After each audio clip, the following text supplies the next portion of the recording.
eating his waffles. Maple syrup dripping from his fake robe. Who did he see when he heard who was there? Now it seems that... All right, everybody, welcome out to the Log Room Guys Craft Beer Show. It is Tuesday, April the 1st, 2025. Jersey Johnny coming at you with me, as always.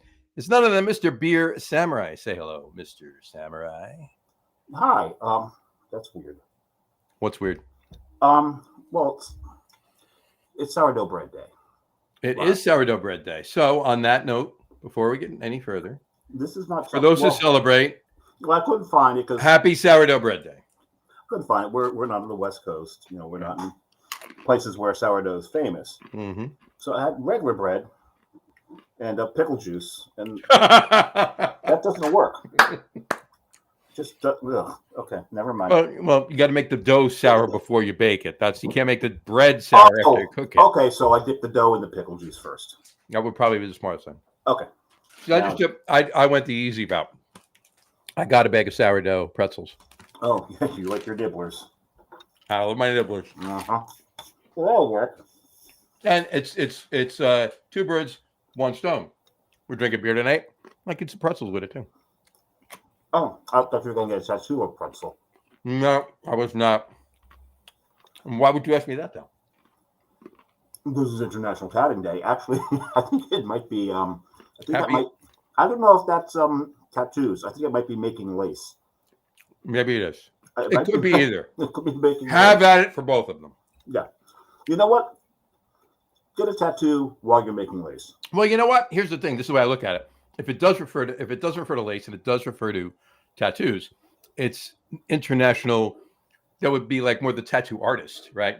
Because they're doing the tatting. They're doing the tatting. Right.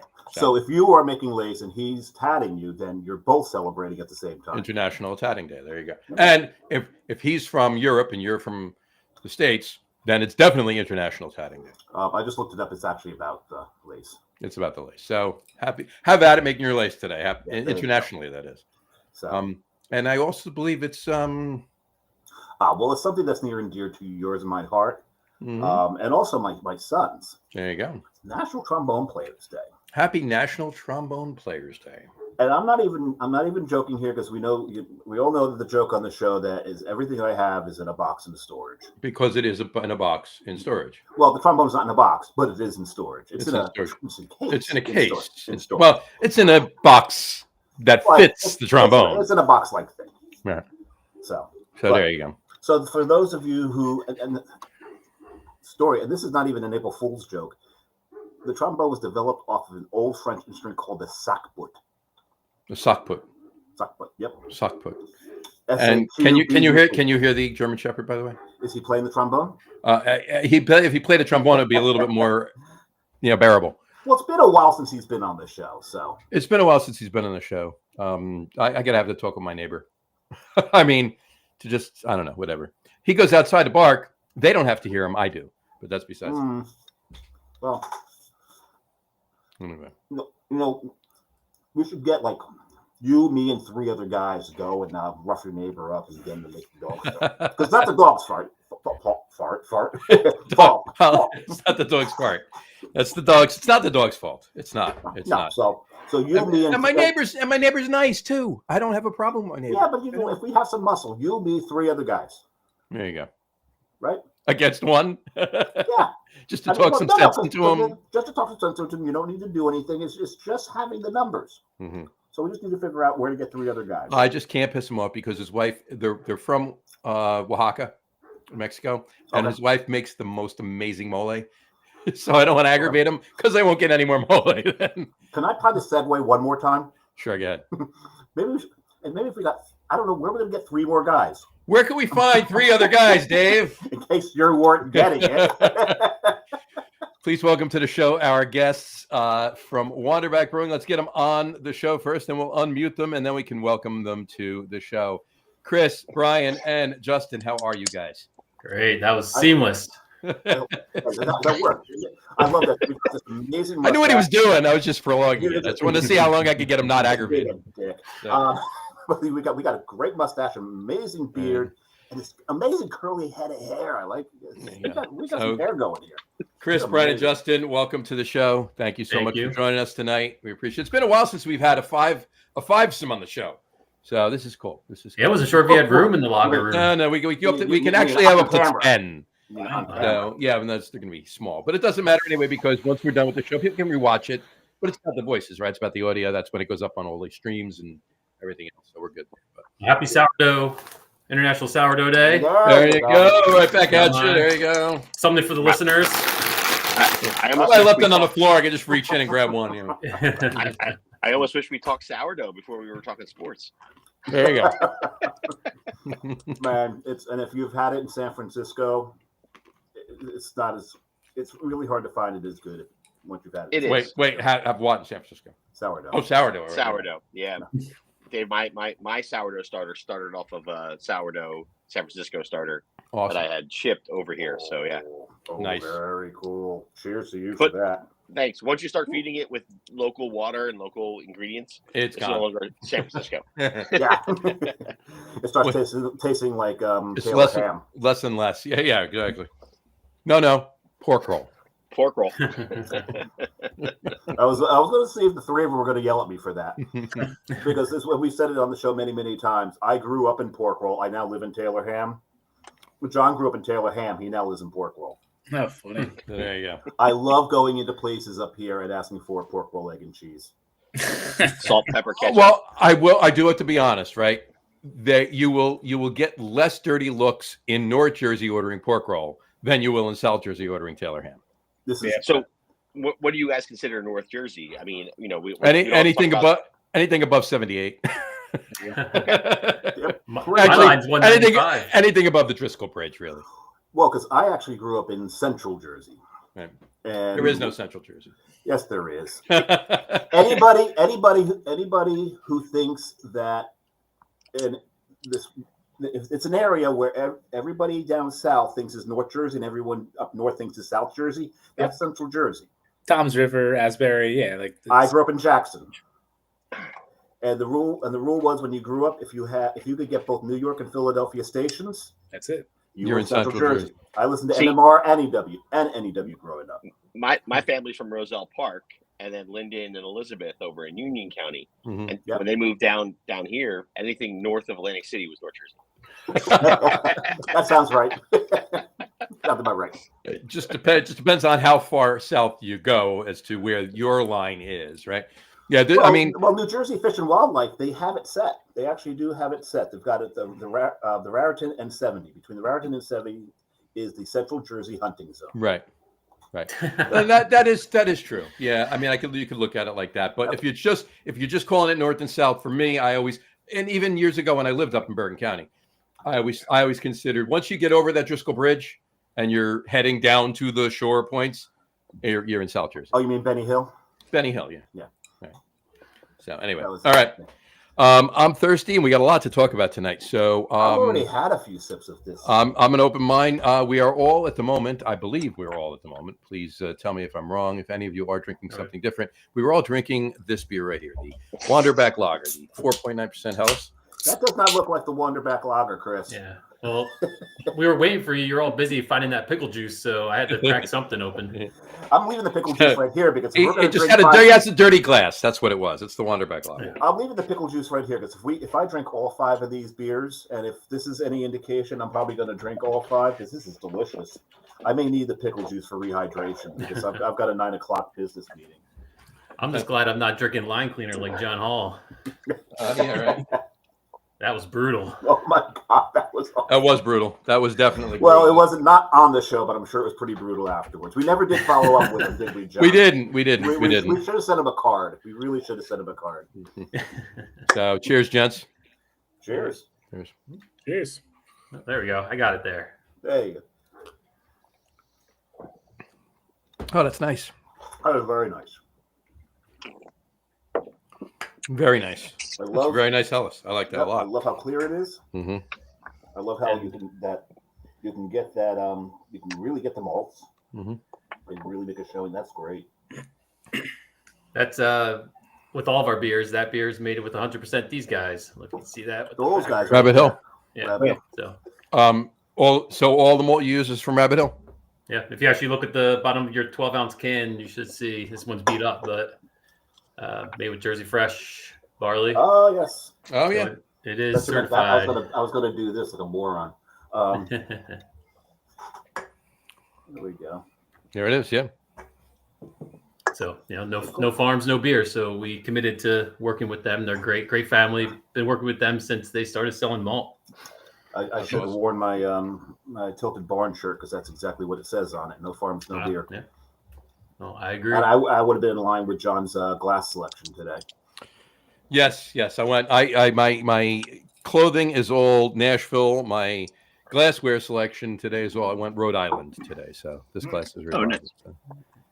I actually have one Nashville glass for one of the beers. So we'll get to it. Anyway, Southern Grist is a great spot down there too. Oh yeah. So good. So good. Love it. Love it. We got a couple comments already. Let me throw them up and then we'll get going. We got Brian Boak chimed in. He said, I will be on and off tonight. Out of town. Friends stopping by to visit. Out of town friends. Out of town. Okay. Not a comma. He let the friends. hyphens out, right? Out of town friends stopping by to visit. Cheers. Maybe back near end of show. Okay. There you go. Brian. I still love seeing his logo pop up every week. I brings back some the good Monster memories. Mash, yes. Absolutely. Gary Hink, prost from Denver, here looking for Skittlebrow. Skittlebrow. Someone's got Brian fill us in on Skittlebrow. Yeah, I'd say a little April Fool's fun we had. A little Simpsons reference put up on our socials today. So. And Nancy Sorrentino said, David, I'll take one of your stouts, please. Do you share? Yeah, and every time I share, she gets too damn drunk and then hits me. I wouldn't share. Yeah, well, she or that much at least. Also says on our can, beer to share. Beer to share. There you go. Right. But there's no, sorry, Dan, no stouts tonight. No stouts tonight. So no stouts tonight. There you go. So. All right. So let's kick this off before we get going into some nitty gritty talk about Wander Back with the first question we ask. As you know, you watch the show. We ask all of our guests, at least the first time they're on a show. What's the, to your best of your recollection, what's the first craft beer you ever remember having? And it can be craftish, So, Chris, we'll go first with you. Okay. First beer was Yingling out of a milk jug.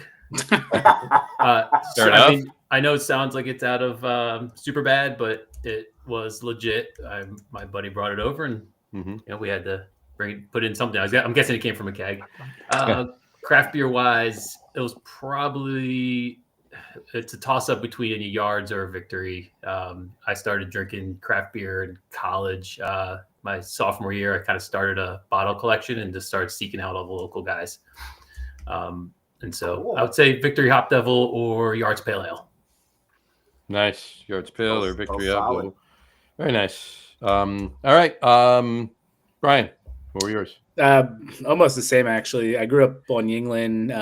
Like my parents weren't big beer drinkers, so like if there's beer in the house, it was crap that relatives or friends would have left over, like bought or whatever. But then tried Yingling for the first time. It was like 16, 17. I was blown away. I loved it. And first craft beer was probably, I think, Hop Devil as well. I remember drinking it back in like 2000, 2001.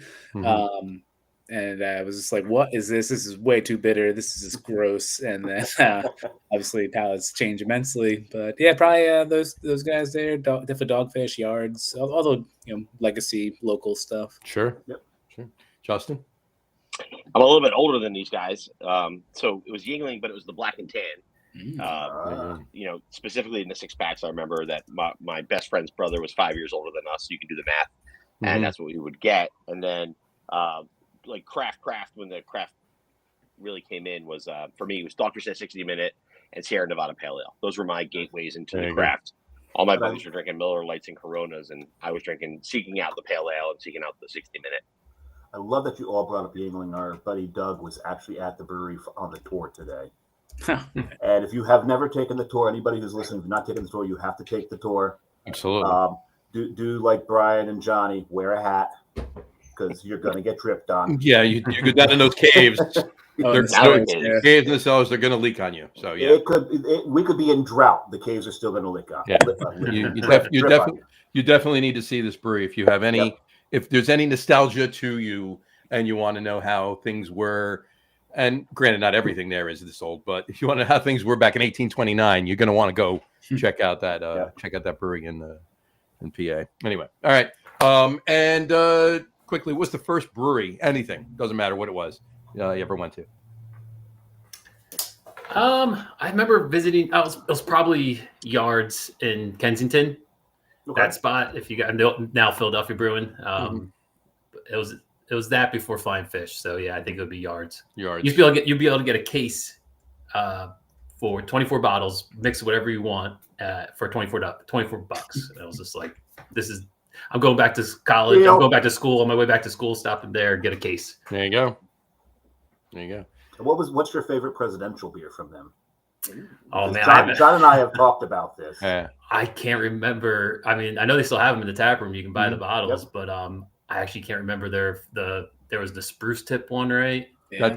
That's the Thomas Jefferson. But I can't remember. The Porter's Washington. George Washington is the porter. I actually had one on the show a couple weeks ago. Yep. And what is Franklin was one of them, right? This is Benjamin Franklin one too. But a couple of them would make it into the case, but it was always mostly Philly, the Yards Pale Ale, right. And then the IPA, the English IPA that they had at the time. That was the go-to. Yeah, my favorite Yards for a while has always been the presidential ones. I'll pick the George Washington. I do like the Thomas Jefferson though, but Jefferson was my favorite. But Brawler. Yeah, Brawler. Brawler's definitely was my go-to Yards whenever I can get it.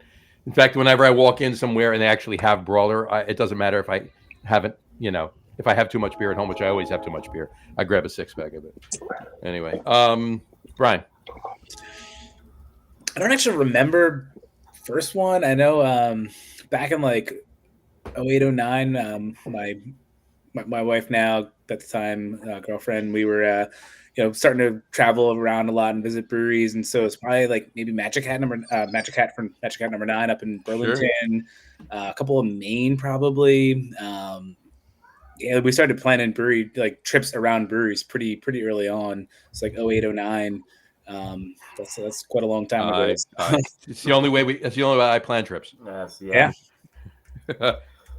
Whether the other part of the equation wants me to plan it around breweries or not. Well, you got to go see the country's world's largest matchstick or something. Are you on, Dave? Are you on the right mic?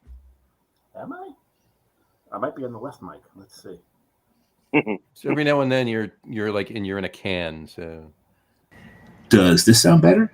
Much better. Okay. Yes, I was on the incorrect mic.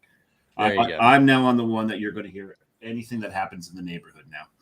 Yeah, if somebody drops a spoon 2 blocks away, we hear it. Yes. And usually at some point during the show, the North Hudson Fire Department makes an appearance. No, they haven't as often in a long time. No, it's been. I think people are being, a little more careful. Yeah, maybe a little more careful. But when they go through, it'll sound like they're going through the room. The room, yeah. Yeah, it's really cool. Anyway, and Justin, what was the first brewery you had? Do brew pubs count? Sure. Yes. There was a brew pub down here in Cape May County called Kokomo's. It was a brew pub right going into the island of Wildwood. They had the copper kettles, copper piping running through. Oh, very cool. So it would have been Kokomo's or Triumph, right, probably the same-ish time for me. All right. Yeah, I'm like Brian. I can't remember for certain what my first one was, but I'm almost about 75% positive it was Weyerbacher. Yeah, my first one was I know what mine was. My first one was in 1986 up in Montreal, and it was Molson. So. Nice, classic, yeah. So North America's oldest brewery, I think, right?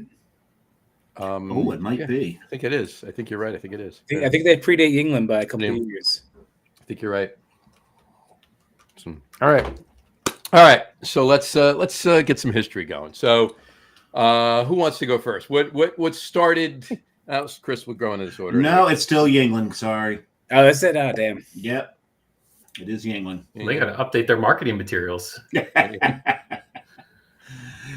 Either that, well, maybe they're so pissed off they don't even count as part of the continent anymore.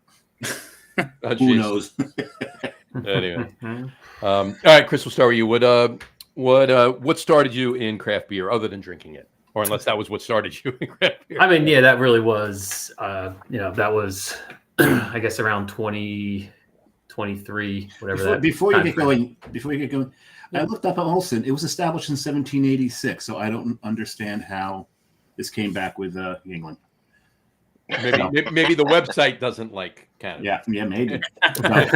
Kudos to Brian on that one. There you go. Okay, 1 point to Brian. We didn't tell you this was a competition, did we? No, Oh, man. There you Nice. go. All right. I will quickly defer to Brian once we get into history talk because he has the memory, but I'll get you up to when I meet Brian at least. There you go. That's actually where I want to get till the three of you got together, met each other. Let's get you up to that. So, Chris, So yeah, it was back in college. I was drinking all the craft beer from the area that I could. At one point, I was just saw that the value proposition, right? The ethanol percent alcohol for the dollar made a lot more sense. My buddies were drinking 3.5% beers, and it took them a 30-pack to get where they need to get going. And I could get a 6-pack of an IPA and did the same thing. So it made a lot of sense to me, and I was liking the flavor. So I just kept on throughout college, stayed with craft beer, graduated, and I moved in with one of my college buddies, and he bought me a craft beer kit, a little make a brew homebrew kit. And I actually, it was funny. I had pulled up my little notebook here, and I found the can. There it is. Oh, wow. All hop extract and everything was in there. there you go. What pale ale does it say? This is a John Bull Masterclass. I remember those. Man, I remember those. 40 pints. Just add water. Yep, and boil. And then So pitch. I brewed that way once, and then of course committed to a mash tun and started all grain right after that. And I was just homebrewing all throughout the aughts. That's awesome. That's awesome. And I was I started homebrewing with my previous business partner that I ended up starting Cape May with. So we were homebrewing together, and in 2010 we were homebrewing in his dad's backyard, and we said, "Hey, we can do this." We were drinking some beer from somewhere, and we're like, "Yeah, this is not any better than ours," but we hear that story all the time, right? Yeah. And so we decided to go for it, and we saw that there was nothing happening in Cape May, and we asked around, and everyone said, "Don't start a craft brewery in Cape May. No one drinks craft beer in Cape May County," and we went ahead anyway. And so Cape May Brewery started in 2011. Mm-hmm. Then we started brewing 15 gallons at a time, and ramped that up very quickly. We had to go to 50 gallons, and same old story: 50 gallons, and then 3-barrel system, and then 15-barrel system, and that was by 2013 or 2012, and we saw the writing on the wall for the tap room legislation. Really, Gene Mueller over at Flying Fish really helped push that through. Oh, sure. Yeah. And so we had an empty spot next to us. We had 1,500 square feet, and then 3,000 square feet, and then we rented an extra 1,500 square feet for a tap room. They passed the law, and we were off to the races. Then we needed beer tenders, so enter Brian Hink. Someone needs to serve beer, and hired him in 2013. Gotcha. Awesome. Yeah. I think that's your cue, Brian. That's your cue, Brian. So what started you in? Same deal. Just I loved beer, loved craft beer, loved the flavors. Pretty early on, realized that I couldn't get the flavors. I couldn't go buy locally what I wanted to drink. I mean, you go back to 2008, 2009. There wasn't a lot of good craft beer available in New Jersey, especially South Jersey here. No. And like seeing Yards or Brooklyn or Dogfish Head, that was a rarity. And so I started homebrew in 2010. Got a homebrew kit for Christmas and started brewing, and that was it. I was like, all right, this is what I'm doing. This is my life now. And started brewing, almost weekly for a bit there. And then when the taproom law changed, I always wanted to get in the beer industry. Taproom law changed to allow for tap rooms. And I was like, well, this is my chance to get into the industry, because I was always front of house coffee. I was always, barista by trade. And I'm in like my mid to late 20s at this point. And so I went down to Cape May and got a job behind the bar, and almost immediately was like, hey, I want to learn the production side. So like, you know, days off, I come in and wash kegs, do whatever. And, you know, immediately Chris was like, yep, come on board, you know, wear boots, wear jeans, you know, and wash kegs, fill kegs, you know, do what I could. And then at the end of that summer, I switched full-time over to production and kind of just ran with it. You know, I was not going to just wait around and let, you know, Chris and everyone at Cape May let me like asked me to take over more. I was like, nope, fuck that. I'm taking over more. I'm going to do more, you know. You'll go get it. Now. And what you didn't realize is that they were very happy that you were taking over more. Yeah, exactly. I mean, you know, just doing a lot of stuff that. Look at this guy. We're going to Look sit at here. this guy. All right. Yeah. Well, I had all these. We can sit and watch him work all day. I had all these stupid new employees that I became HR, so it was kind of a self-fulfilling thing. Yeah. How much trouble did Brian give you? Oh no, Brian was great. I mean, he he was a sponge, wanted to soak it all up. So he just wanted to learn everything. And, you know, I'm sitting there pretending like I know what I'm talking about. And, you know, just he took over. I mean, he was essentially head brewer within a year, Brian. I mean, when would you consider yourself head brewer? I'd say within about 9 months. Yeah. I was going to say a week. Yeah, I wasn't one of those home brewer know-it-alls. Like, I was very much like, yeah, sponge, taking it all in, learning what I could. And then, you know, within a year, quickly realized that there was on the brew side, on the process side of stuff, there was not really. Yeah, I still had questions, of course, but like, you know, Chris and I, we would find the answers together. We would do the research. We would talk through the theory and figure stuff out together. And so, yeah, kind of just ran with it. And it's funny, now I'm on the flip side where I'm learning everything from Brian because, right, he's been a professional brewer for 15 years-ish. 13, yeah. 13. So I'm now the one that he's teaching. So there you have it. Now, I want to open my second. Should I do probably future proof next, right? I was gonna say Hugo would probably be Hugo with the hoppy first before the. Yeah, let's do Hugo. Let's do Hugo. Okay. I got a glass for that. So Brian quickly left the tap room, right? So hired a tap room guy, and he leaves in weeks, months, and so now I need more tap room people. So enter Justin in 2014. He comes in and starts working the tap room. And I came in early 2014. I had previously known Chris and Ryan from Cape May because I worked at a very prominent craft beer bar that's no longer in existence down in the shore. On my which one was my this? spare time. Good Night Irene Brew Pub. Oh, Good Night Irene. I love that place. I was a bartender Good Night Irene's for a very long time. You know, Chris and Ryan from Cape May came on, and we had 2 taps for them out of 36. This is why you look familiar. I knew how you looked familiar.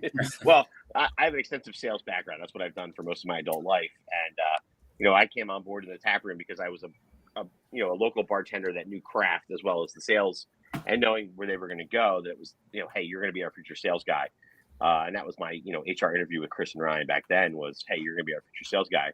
I came in 2014, in like April 2014, and by October of that same year, I had transitioned over into the sales side with another person, and we started just going from there. Just growing the footprint of distribution.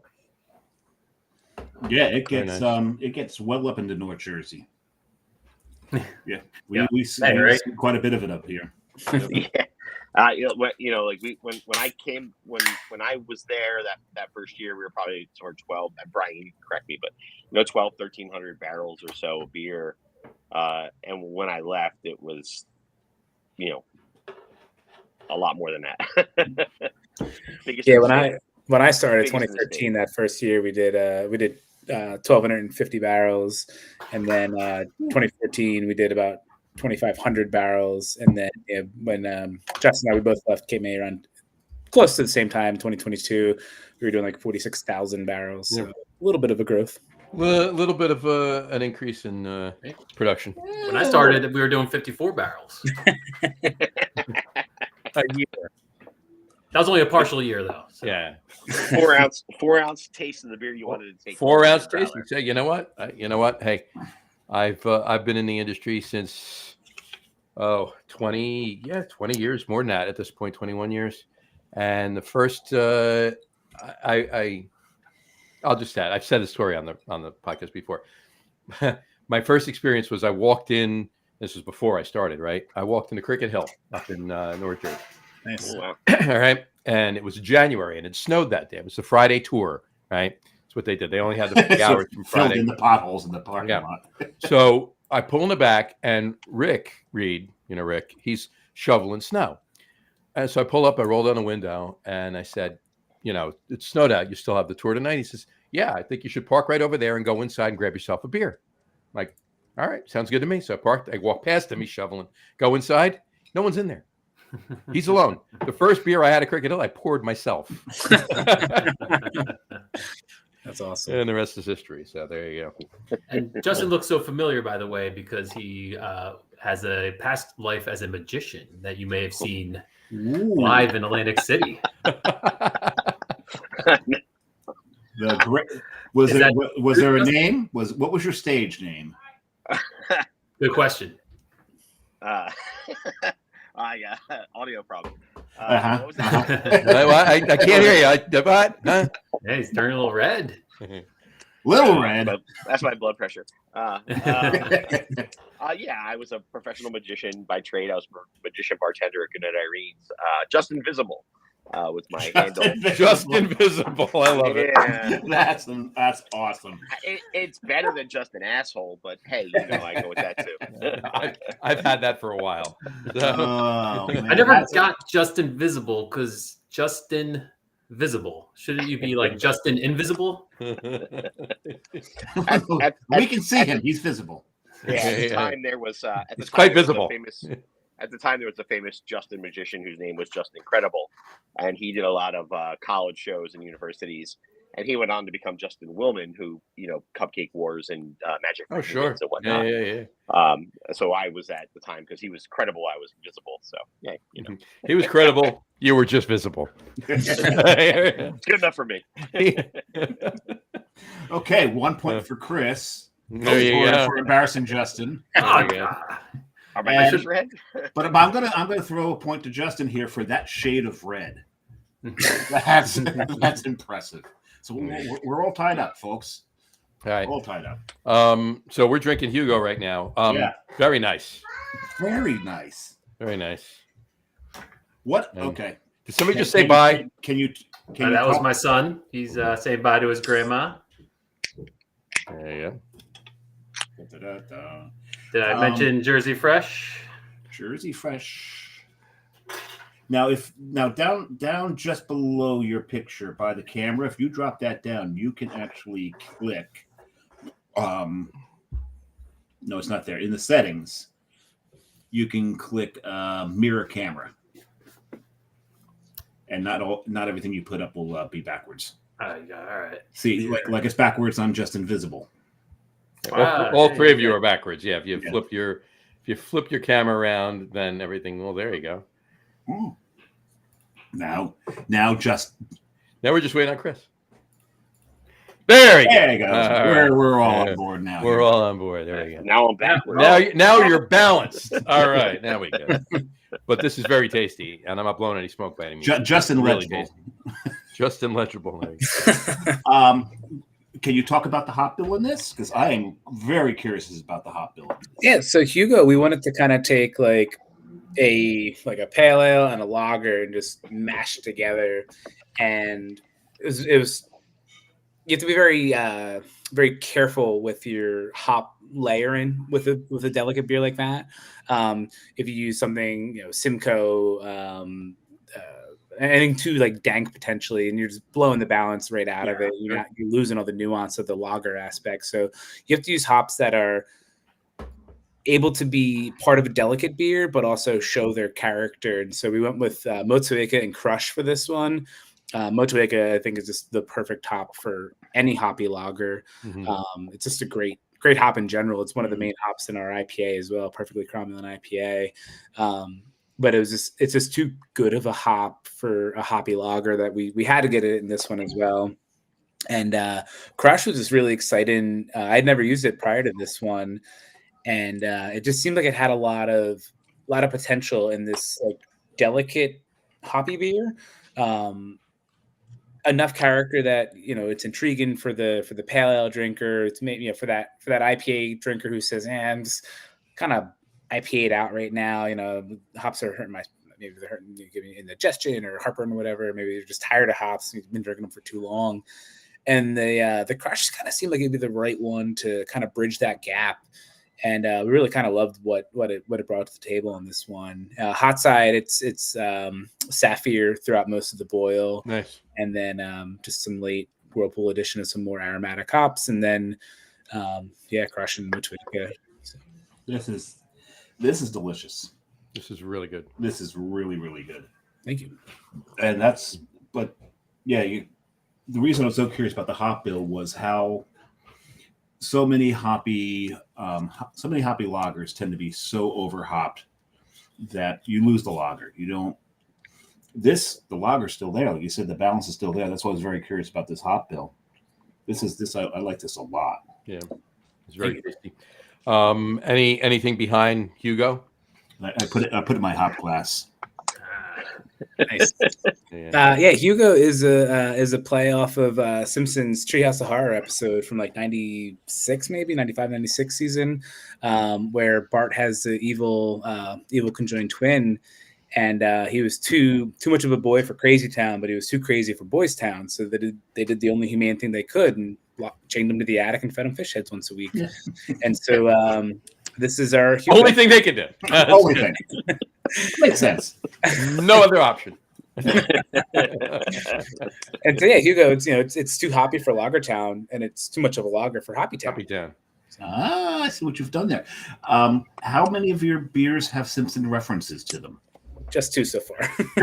So far. Well, 3 actually, if you count Skittlebrow from today. 3 are Skittlebrow. Yeah, it's not an actual. It's okay. Because that was the second time you've mentioned Simpsons so far today, and we'll see how many other references we come up with during the. Oh, just go to social media. You'll see all the Simpsons and Seinfeld references that are out there. Oh, and Seinfeld. Simpsons and Seinfeld. Okay. Are you going to make a beer called Mulva?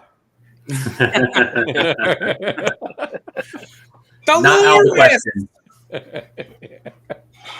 I gotta love it. Oh, anyway, all right. All right. So now you're all at Cape May. And Chris has changed his name to Max Power. I was trying to change mine to Visible, but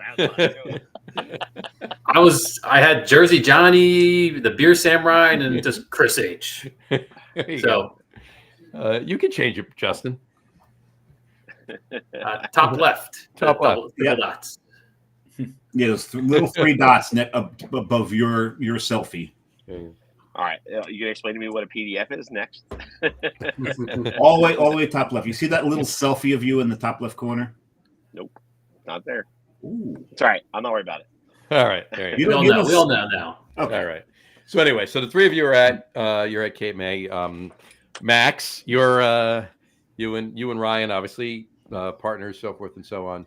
He found it. Okay. Founded. And just say found it. There you go. Just Invisible. There we go. And now, Brian, you're the only one that's left out. You feeling left out, or he's thinking? He's thinking right now. I needed some obscure Simpsons reference. He's going to think about it. Yeah. So anyway, Santa's little helper. So I guess where I'm going is why Wander Back? Oh, well, that's these guys. At least they start the story. How about it? Chris, Brian, Brian. Chris, he left in the end of 2019. Justin and I, we both left 2022. We all kind of left for different reasons. We all kind of went off. Yeah, I mean, why ever you left? I'm just saying, why? You know each other. You've worked for years with each other at this point, right? And I have to ask this question: when you left, is that when Bob changed? After. Well, after. Oh, after. Okay, because it changed. Anyway, go ahead. That's yeah. Dave said that he had to ask that question. We talk about that offline, but Because I loved Bog. That's past tense. Go ahead. You guys Anyway. know the original Bog story? I don't know the original Bog story. I No, remember the go original for it. Beer. We used to brew a cranberry wheat, and You know what? Yeah, I had the cranberry wheat before Loved that Bog. beer. Yeah, so absolutely. It was tart, really nice and refreshing. And one day I switched. So the first batch I used was I forget if I actually used straight up cranberries, but eventually I was trying different cranberry juices, and I went with a concentrate, and it was way more concentrated than I had anticipated. And I came out with this sour beer that today would be fine, but at the time just was too sour for I think anybody's palate. And so I panicked. I had to. It was in a 15-barrel tank, but it was probably, I don't know, 10 barrels or so. And so I went to the ShopRite and bought all the Country Time they had in the ShopRite, brought it back, threw it into the tank, mixed it up, and the Bog was born. We never brewed cranberry wheat ever again. And obviously we stopped using Country Time after that. We started buying lemon and sugar, cane sugar, and making it ourselves. But that was the root, as all great things. That's how it was invented. I would say, yeah, every great thing is a mistake in the first place. You know, and absolutely. So, They say the greatest sentence in science is, "Well, that's funny." So back. Oh no, I got to do this now. Back to Wandering Back.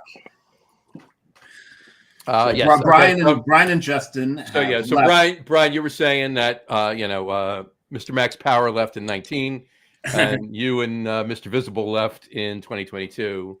Yeah, I mean, so Chris was gone for a couple of years there, and I was trying to find my next, where I was going. At this point, I'd been at Cape May for 7, 8, going on 9 years, and I would always check in. Chris and I would go out and play disc golf pretty regularly.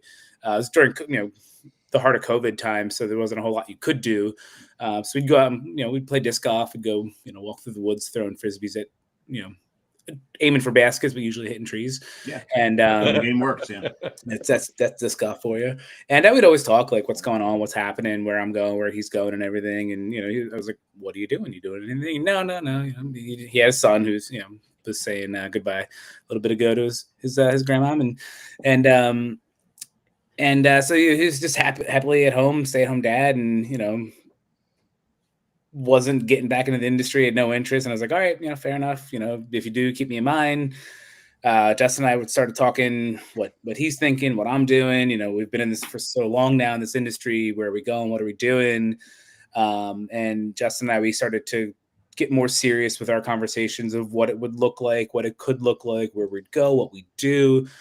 And it got to the point where we were like getting pretty serious with what Justin and I were talking about. And it was kind of like, well, Chris was my professional mentor, taught me everything as far as business, how to handle myself in a professional setting, professional brewing. I looked up to the guy immensely, still do look as in a current tense, definitely.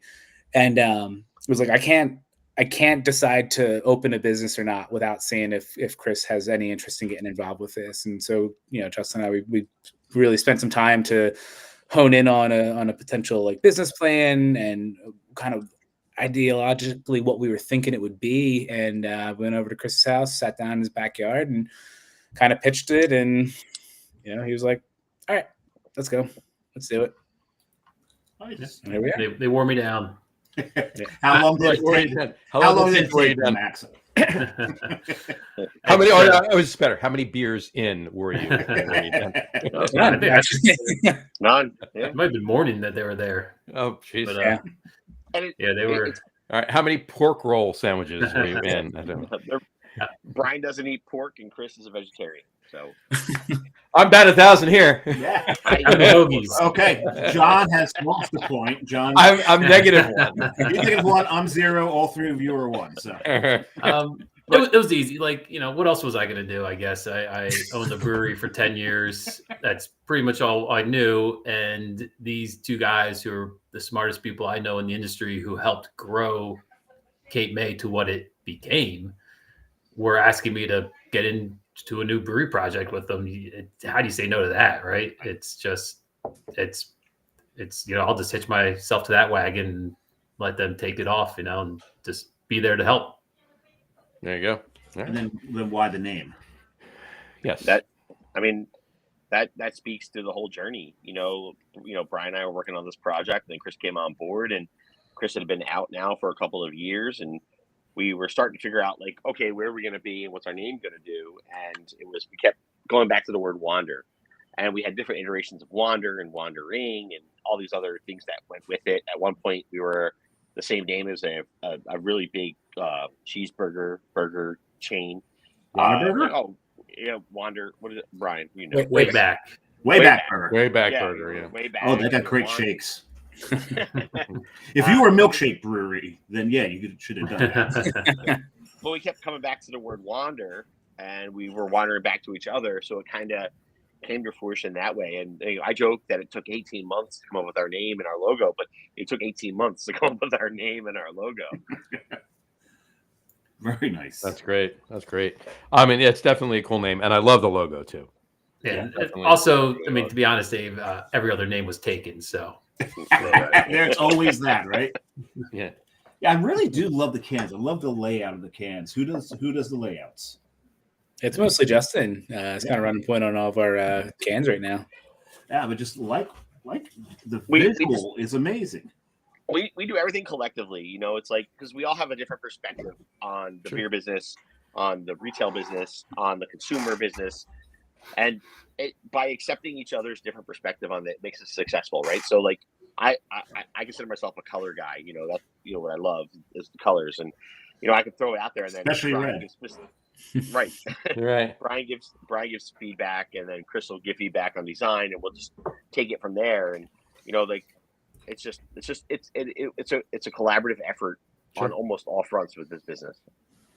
And it kind of has to be, because that speaks a lot more, I think, personally. And I've in anything I've ever done, especially in this industry, collaboration is definitely, you get one point of view, and it could be fine, right? But if you get multiple points of view, it speaks to a lot more of an audience. So that's how I ever feel about it. So yeah, it's like even on this show, like John's strength is running the show, and I'm the talent. So that's the way this works. And he's a humble guy, a very, very humble guy. Perfect pairing. Exactly. Yes. Brian Boak just commented. He said, "Speaking of a mistake, Wooden Beanie was created due to a packaged keg overcarbonated Abbey Brown." There you go. Oh, there you go. And a great beer it is. I didn't say is, Brian. It is. So, yes. He still brews it. We have a Cape May, it was like our second batch or so. It was really early on, and I used a bag of grain that we had won at a homebrew competition. So really? You win the homebrew competition, and we got a sack of some pale malt, and so I used it to make this batch, and it was stale. It barely crushed. It was just terrible grain, and so I got horrible extract, of course, and so we didn't know what to call it. We had this real light beer that was hot, kind of like an IPA. Did you call it Coors Light? We ended up calling it experimental batch, whatever the batch number was, right? Experiment 78, something like that. And somebody actually does remember, because for years we had regulars saying that was the best beer we ever brewed.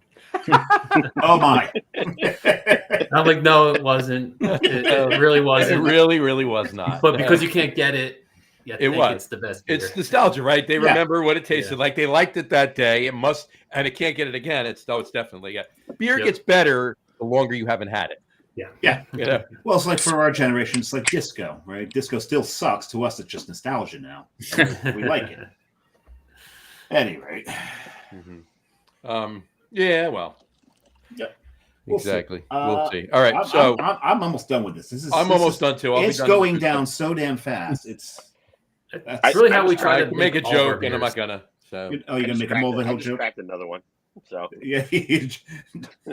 You say that when it goes down easy. We want all of our beers. Like that's kind of like our mantra for the way we approach the beers is You balance. want all of your beers to be. Never mind. I'm not going full on Mulvihill there. No, please don't do that.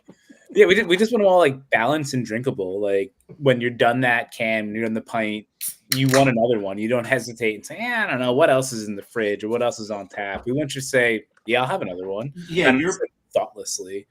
Like, yeah. just These crap beers out are of it. tasting like I'm going to drink all 5 of them. I got a feeling we're probably going to wind up having all 5. Because there's I no mean, they're way. all 4%, 5%. I mean, yeah, it's fine. And that's part of that. And the last one is 6.2, and it's only a 12-ounce can. So Yeah.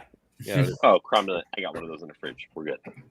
Yeah, we try to make them so you can drink a liter at a time, right? That's That's even how we- even A2 risk management. exactly. Man, this is another beautifully clear beer.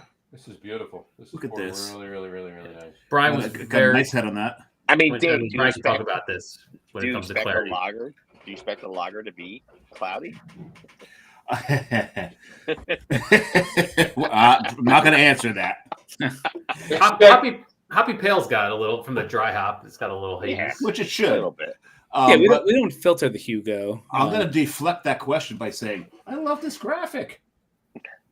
Explain the graphic here, Justin. What is this, like someone's rug? No. So we, I love when, this. When we were going through all the iterations of our logo, we actually paired up with a great artist out in Utah. Phil is his name with 2 L's, and he's he That's has this important. like very, very big vintage like feel for national park signs and that retro kind of futuristic feel to his artwork.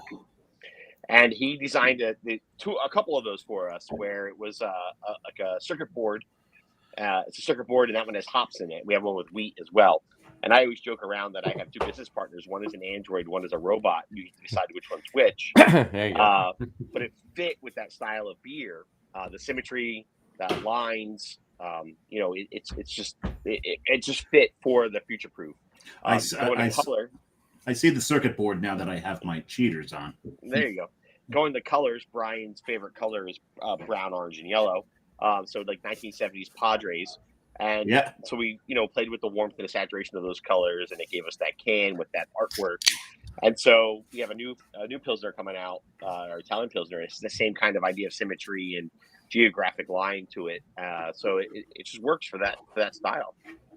Yeah, that's a beautiful can. Brian would just paint his house that color if he could. All right, And so I now, think he has at one point. He did. all right, so Right? It was brown for a while, yeah. all right, so I'm going to hold this can up again, and Justin, you just said the late '70s Padres colors. Yeah. All right, so brown, the white, Maybe or late '70s, early '80s, Yeah. absolutely right. All right, now hold up. Now we had Hugo before, right? Or was it Wander Back? No, it's Wander Back. Wander Back. So hold up the old can. hold of up Wander the Back. old can of Wander Back that you had. No, No, the no. old can. That's what Brian has. Yeah, Brian's holding the Yes. old can up. All right, so Then it was Hugo. Then Then it was Hugo. Hugo. The old can of Hugo. There you go. All right, so hold that This- one up. Yeah, that This one. is Yeah. this is the opening day. Hold on, I have to switch my picture. Right? Is that what I got to do? Yeah. Oh, you could leave it that way too. You know. So, we actually made a throwback version of Wander Back Lager can in Philadelphia 1980s throwback colors There you go. for MLB. Just using the same design, just changing the colors up a little bit. There you go. All right. Yeah. So now These guys are all digitally printed. I was going to say, you're using the digital printing guys. Yep. Which, if you don't mind me asking, which company are you using? We use Heartprint. Heartprint. Heartprint. Yeah. Okay. So what's really nice is you can order a row of your pallet of cans in another color. So we got that Philadelphia sports team color.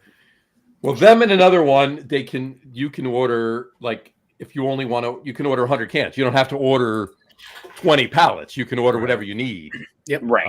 And it's the same. Yeah. That's the beauty part of that. We were thinking about doing that too, but we never did. The other good thing about those cans that you're holding right now is the tactile feel, which is one of those Gonna happy mention that. accidents. Yeah, absolutely. Yeah.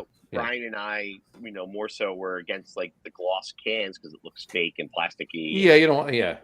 Yeah. I So don't we like went that with the either. went with a matte finish, but when you're holding that can, you get that extra sense of tactile when you're holding the can. People say, like, "Oh my god, I love how that can feels when they're holding it."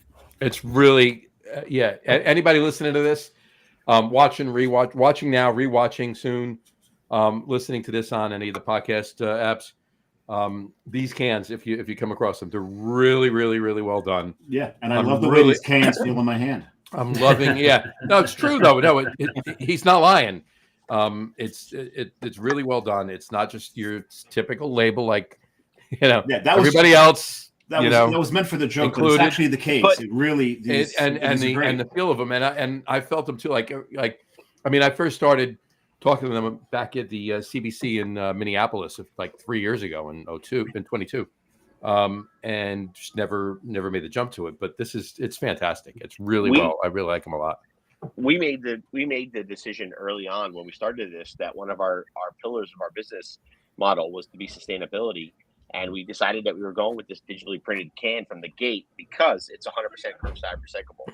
Mm-hmm. We didn't go with a can with a label because in order to recycle that, you got to take the label off. We knew that we had to pay more, than a bright and a label to get these cans, but you can throw it in the recycle bin and it's going to get recycled. So, that's why we went with this. And then the happy accident is the finish gives it that tactile feel.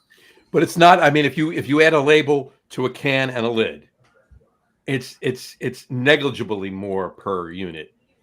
Yeah, it's maybe 10 cents more. Right. It's not astronomical, but we do pay more. We do pay. Oh no. Yeah, it's more, but it's not $1 more per unit. Right. Yeah, definitely. But as cool as the cans are, the liquid inside, damn guys, this Pilsner here. Let's get back to the liquid. This is crisp as fuck. You know what? And that's a technical term. It is on this show. Yes, it is. All right. This beer, this is Brian's baby right here. Like this is all Brian. Brian, I don't care how many hours you were in labor. This was worth it. Man, this is a very, very, very, very, very good Pils, Brian. I think I'm not blowing any smoke by any means. I'm really not. I'm not just saying that for this show. Yeah. And I honestly, you will never hear me give an accolade like that on this show. If I don't like something, I'm not gonna say anything. I'm gonna say that's good, or just not even say anything. Just take a sip. Sometimes he'll go, "Oh, that's tasty," and I can tell by the way he says that's tasty if he's lying or not. But yeah, I don't give any false. I'm not like to give me kudos or anything for doing it that way. But because when he says that's tasty, it could be bad tasty. Yeah. So he's not lying. I didn't say it was good. I said it was tasty, right? Yes, exactly. But this is very, very, very well done, Brian. This is Very tasty. fantastic. Very tasty. So kudos. It's very tasty. Brian, walk us through that, because that's another. Obviously, they're all 100% Rabbit Hill malt. That's their Pilsner malt, Brian. Yeah, this one's. I think this one. Yeah, this is the only one that's 100% their Rabbit Hill Farmhouse Pilsner malt. 100% Pilsner malt. Rabbit Hill Pilsner malt. No pale, no crystal, no nothing. Just all 100%. Yeah, 100% Pils. And it's just a nice showcase for the Helles, the Wander Back Lager is a great showcase of their malt in general, because it's obviously a lot less hoppy than this one is. But we use a couple different grains in that one to show off the malt complexities, that subtle like malt sweetness. But on this Pils here, yeah, it's 100% Rabbit Hill Pilsner malt, and it's just got that nice crisp crackery finish to it. It's got that like a little almost like sourdough finish to it on the. Thank you for reminding me. Yeah. Point for Brian. Brian's now in the lead. Actually, I was remiss for not giving Chris a point earlier for actually being prepared with sourdough. So we'll get two and two. Justin, you got some catching up to do. That's also Brian's lunch every day is sourdough nuggets. I'm a Hers guy though. I get the Hers sourdough nuggets. So I can go get the starter out if you want to see it. We're getting the competitive dude. Oh, there you go. I'm not competitive. You should have done that when you're in the green room. That's the slogan of the competitors. I'm not competitive. Not for nothing. We have never had a sourdough starter on the show. No, we have not. It would be a first. Justin. That would be a first. This is absolutely delicious. I love how you get so many pilsners that finish, that wash, where you'll get like, I don't know if it's like a tannin out of the malt or something will take it over, and you'll get something that's just not right in the end. The finish on the malts on this is just so clean and pure. This is lovely. Thank you. Yeah, I mean, a Pils. Anytime I'm drinking a Pilsner, I want that crisp, dry finish, that feedback loop, right? Where you're thirsty, you take a sip, you need another one because you're thirsty, and then about 10 seconds later, the dryness just dries your palate out, and you say, "Well, I need another sip of something." And take a sip of your Pilsner, and it's gone in 2, 3, 4 sips because it creates that feedback loop. Yeah, yeah. It makes you want to drink more of it, and with that. With a beer like this, it's all about that. We kind of throw balance aside on this one because this one is definitely not balanced. It's crisp. It's not accurate on the bitterness, but it is assertively bitter. We do a decoction mash on all of our beers. Nice. Just a single decoction on the mash out for this one. We go for a very dry mash profile with this one. We want the beer to finish dry. Finishes like a 1.8 on the Play-Doh. And it's dry, it's bitter, it's crisp, it's zesty. When I describe this at a tasting when I'm talking to people, I don't want to say bitter because that turns people off if they're not used to a Pilsner. So it's got that zesty, that little in the back of your palate there where it makes you want to drink more. Sure. Almost a little lemony zest rind action going on with it. With just a little bit of the pith, just a little bit. Yeah, you need that lemon pith. If it's just lemon. The acidity portion of it, you're kind of missing out. You need that another balance point. I think with a Pilsner, it's like think of like a white wine where you're looking for tannins for the balance aspect of it. It's not just dry. You need for this one, we're looking for the hops to play like tannins. We're looking for the that decoction that play like a tannin aspect to it. They add that layer, that different element that you're looking for, because otherwise it's just dry. Like we need things that counter play off each other in there. Right. And I love the fact that for a good at least 30 seconds, the salivary glands are going once you've finished. They're just they are. You're nom nom nom. It's well. That's speaking of nom nom nom. Hold on. Yeah, it goes great with me. Yes, this is fantastic. So I'll get my. He's got a Bolero pack there. He's got Bolero adjunct. So putting that package together, I'd send you guys some beer. Well, I didn't have to, but sent you guys some beer, and those were my last 2 Pilsners. So I can't partake in this Pilsner tasting. Well, we thank you for the sacrifice. Yes. Okay, really thank you. Yes. Well, don't thank me yet because I'm just going to move on to, and I'm real. Before, let me apologize to all the listeners who aren't watching this because I keep showing stuff to the camera and they obviously are just what's going on over there. Well, if you've noticed, we read what you put up. Forza Pilsner. So this is our talent pillar. We just scanned this 4.4 yesterday. Is that why it's Forza? Because it's 4.4. Why is it 4.4? Forza is let's go like in the Force. It's Forza Ferrari. Forza. There's a Forza Ferrari. Yes. National soccer team. I don't know what their slogan is, but Forza Ferrari. Let's go Ferrari. Make me proud, Ferrari. Forza is loosely translates to like let's go, make me proud. It's an Italian Pilsner that we scanned up yesterday. And anybody who's only listening is not. They're not seeing Justin completely fondle the can, showing off the beautiful pattern on this one as well. He's oh my God, it's gone! He's an amazing musician. But you can see what we did on this one. That little shimmer there.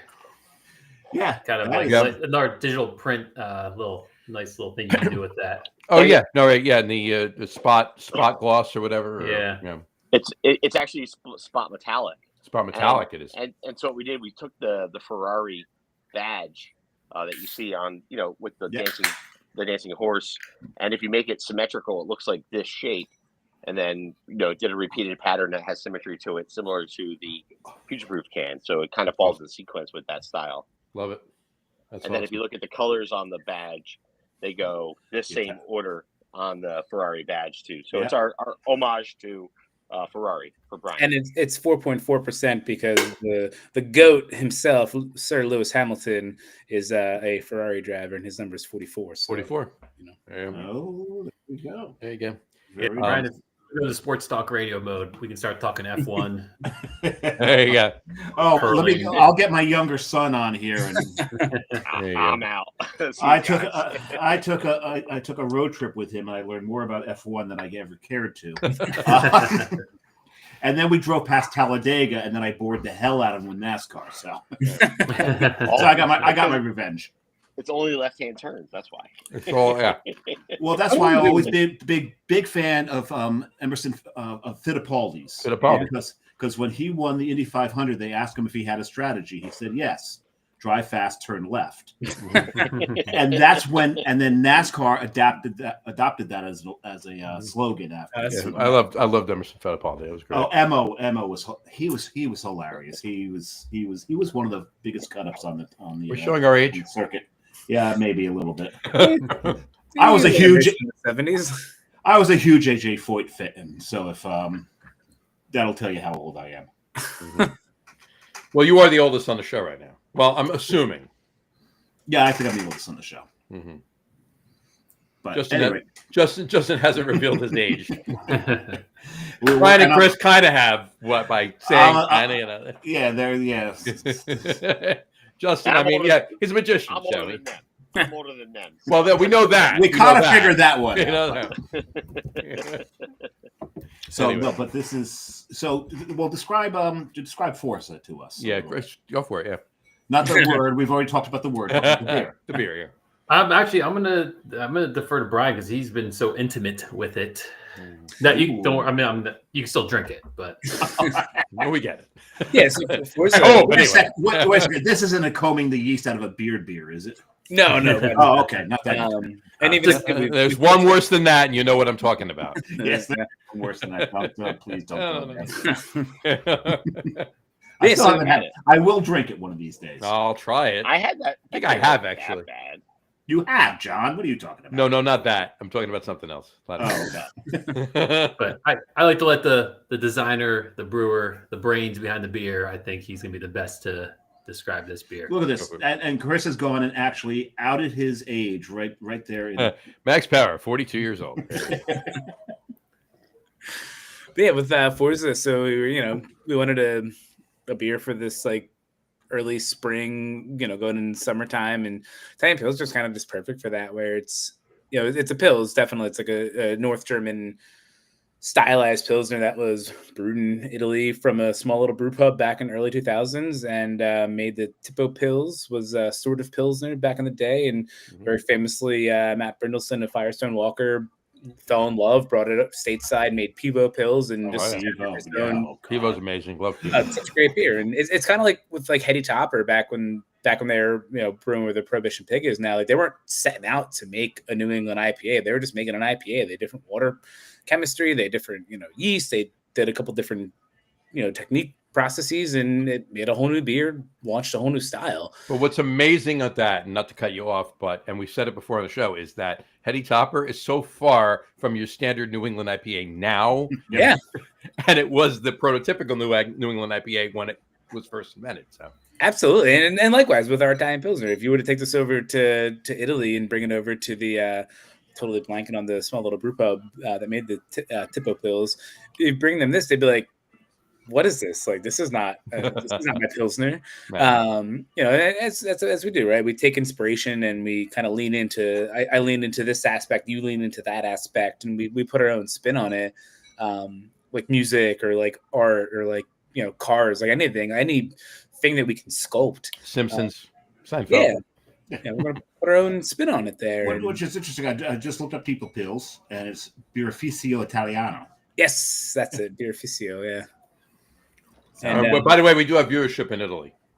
We actually we really do. We really do. We really nice. Well, because I did the show live from Italy a couple of years ago. And people picked up on it. We have listenership on the audio podcast platforms in Italy, but we do have some viewership too for the. So video. they're going to love that we've brought up Enzo Ferrari and bring up Ferrari and the football team. Yes. But so just be careful in the way you pronounce things, otherwise they'll call you out. They absolutely will. And they'll be happy to laugh at it while they're doing it, not at you, at themselves and just in general. But Yeah, they're great guys. They're great guys. Nice. Anyway, Nice. that's awesome. I get it now. Okay, I'm gonna pause on any future things that we're talking about going forward here in the show, and I'm gonna say it right now because anybody that's kind of the watching, definition of pause. But yeah, okay, right. go ahead. There you go. And ask you this question: anybody that's watching, anybody that's rewatching, anybody that's listening, on the audio only. How far is your distribution, and where can people pick these beers up? Are you all throughout Jersey? Are you just in South Jersey? Are you? Were you even distributing yet? Where? Justin? That falls into that, Just Invisible, 45 10/12 of years. and 12 years. Which means That you're falls born in You're born in January? May. Oh, the other way. No, I went the the other wrong way. way. I went the wrong direction. So you'll be 46 in May. I need to flip my video now because I went the wrong direction. Yes. Dave, you and I are by far the oldest. By far the oldest.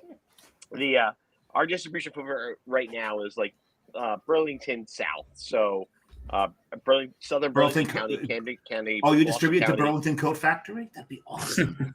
We got a lot of them up here. Listen, if they have a liquor license and they keep it cold, we'll go there. So Burlington South, so Camden County, Gloucester County, Cumberland County, Cape May County, Atlantic County, and a little bit of Salem County now. So that southern part of New Jersey is where we're at.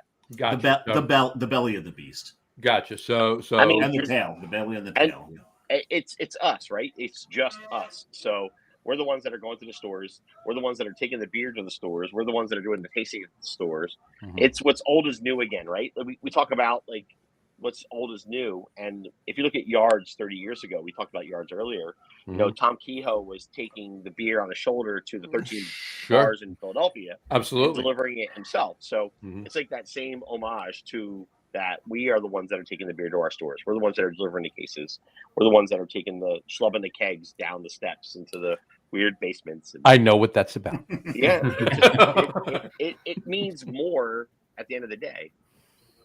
Yeah, it 100% does. And costs less. That is the key, my friend, right there. But it's also like, we can only do so much in a day besides, the fact that Brian's making all the beer. We're all working together to package the beer. We can only do so much in a day. So, Burlington to Cape May. So it's still a big reach, but we've got it covered. So everywhere from Burlington County south, or I mean, for the most part, Not everywhere. Yeah, Burlington over to Atlantic, south. Yeah. And the one thing we have not mentioned on the show is you're in Egg Harbor. Right. That's what we're brewing. Yep. Yeah, we're brewing out of a friend's spot right now. Yeah, because many people who had quick eyes could probably pick it off every time we pull the can up. But we're building. Yeah, we haven't talked about that yet. Yeah, right? hasn't mentioned. How'd you land at Egg Harbor? Well, so we're based out of Vineland. Vineland is where our warehouse is. All of our beer comes from Vineland. And so Vineland, we settled on that because if you look at a map of New Jersey beers, and we did this on the New Jersey Craft Beer website, they have a beautiful resource for bars, for breweries, for brew pubs, for studies, for everything else. And there's just a giant void in Cumberland County. The only one in all of Cumberland County is Glasstown. Yeah, we're great friends with them. We love Paul and Jen, great people. Great. Yeah, they're great. They're great down there. They're awesome. I mean, they've been in 10, 11 years now. I think they've been open. Yeah. So there's nothing else in all of Cumberland County, and 160,000 people live there. That's not nothing. They would support a brewery. So why wasn't there a brewery specifically in Vineland? Vineland is the largest. There was one though that just didn't last. Turtlestone. There's been a couple that have come and gone over the years. Turtlestone, prior to them, was Blue Collar. Blue Collar, yeah. Blue Collar, yes. And then after Turtlestone was Brinks Jones, most recently. And so, a few have tried and a few have come and gone. And but why why isn't there? Well, But also- Clayton's not too far away. I know it's in Gloucester, but Core 3's right there over in Clayton. Core 3 in Clayton, yeah. And a little bit further in Glassboro, you have Bonesaw. Bonesaw, yeah. And so we obviously in the industry for a while, we all know these breweries, and specifically with us charting our path forward, we've been in the industry for 35 years collectively. Anywhere we went, we were going to step on somebody's toes. Chris lives over in outside Cherry Hill area, so that's Tonewood country. We love Tonewood. Tonewood's awesome. Oh, who does? Right, yeah. We saw the label. I was like, you sent it from Haddon Heights. I'm like, okay, you're over that way. So, yeah. And so we don't want to try and step on their toes. Justin lives down by Cape May area, so we don't want to. If we go down there, we're good close friends with Gusto and with Bear and Ludlam. I love Gusto. Mudhen. There's a lot of great breweries down there. We're good friends with a lot of them. We go down there, we're stepping on their toes. I'm over in Atlantic County, and we don't have quite as many around here, but we have the Seed would be most close, and we love the Seed. We go way back. Yeah, Amanda, and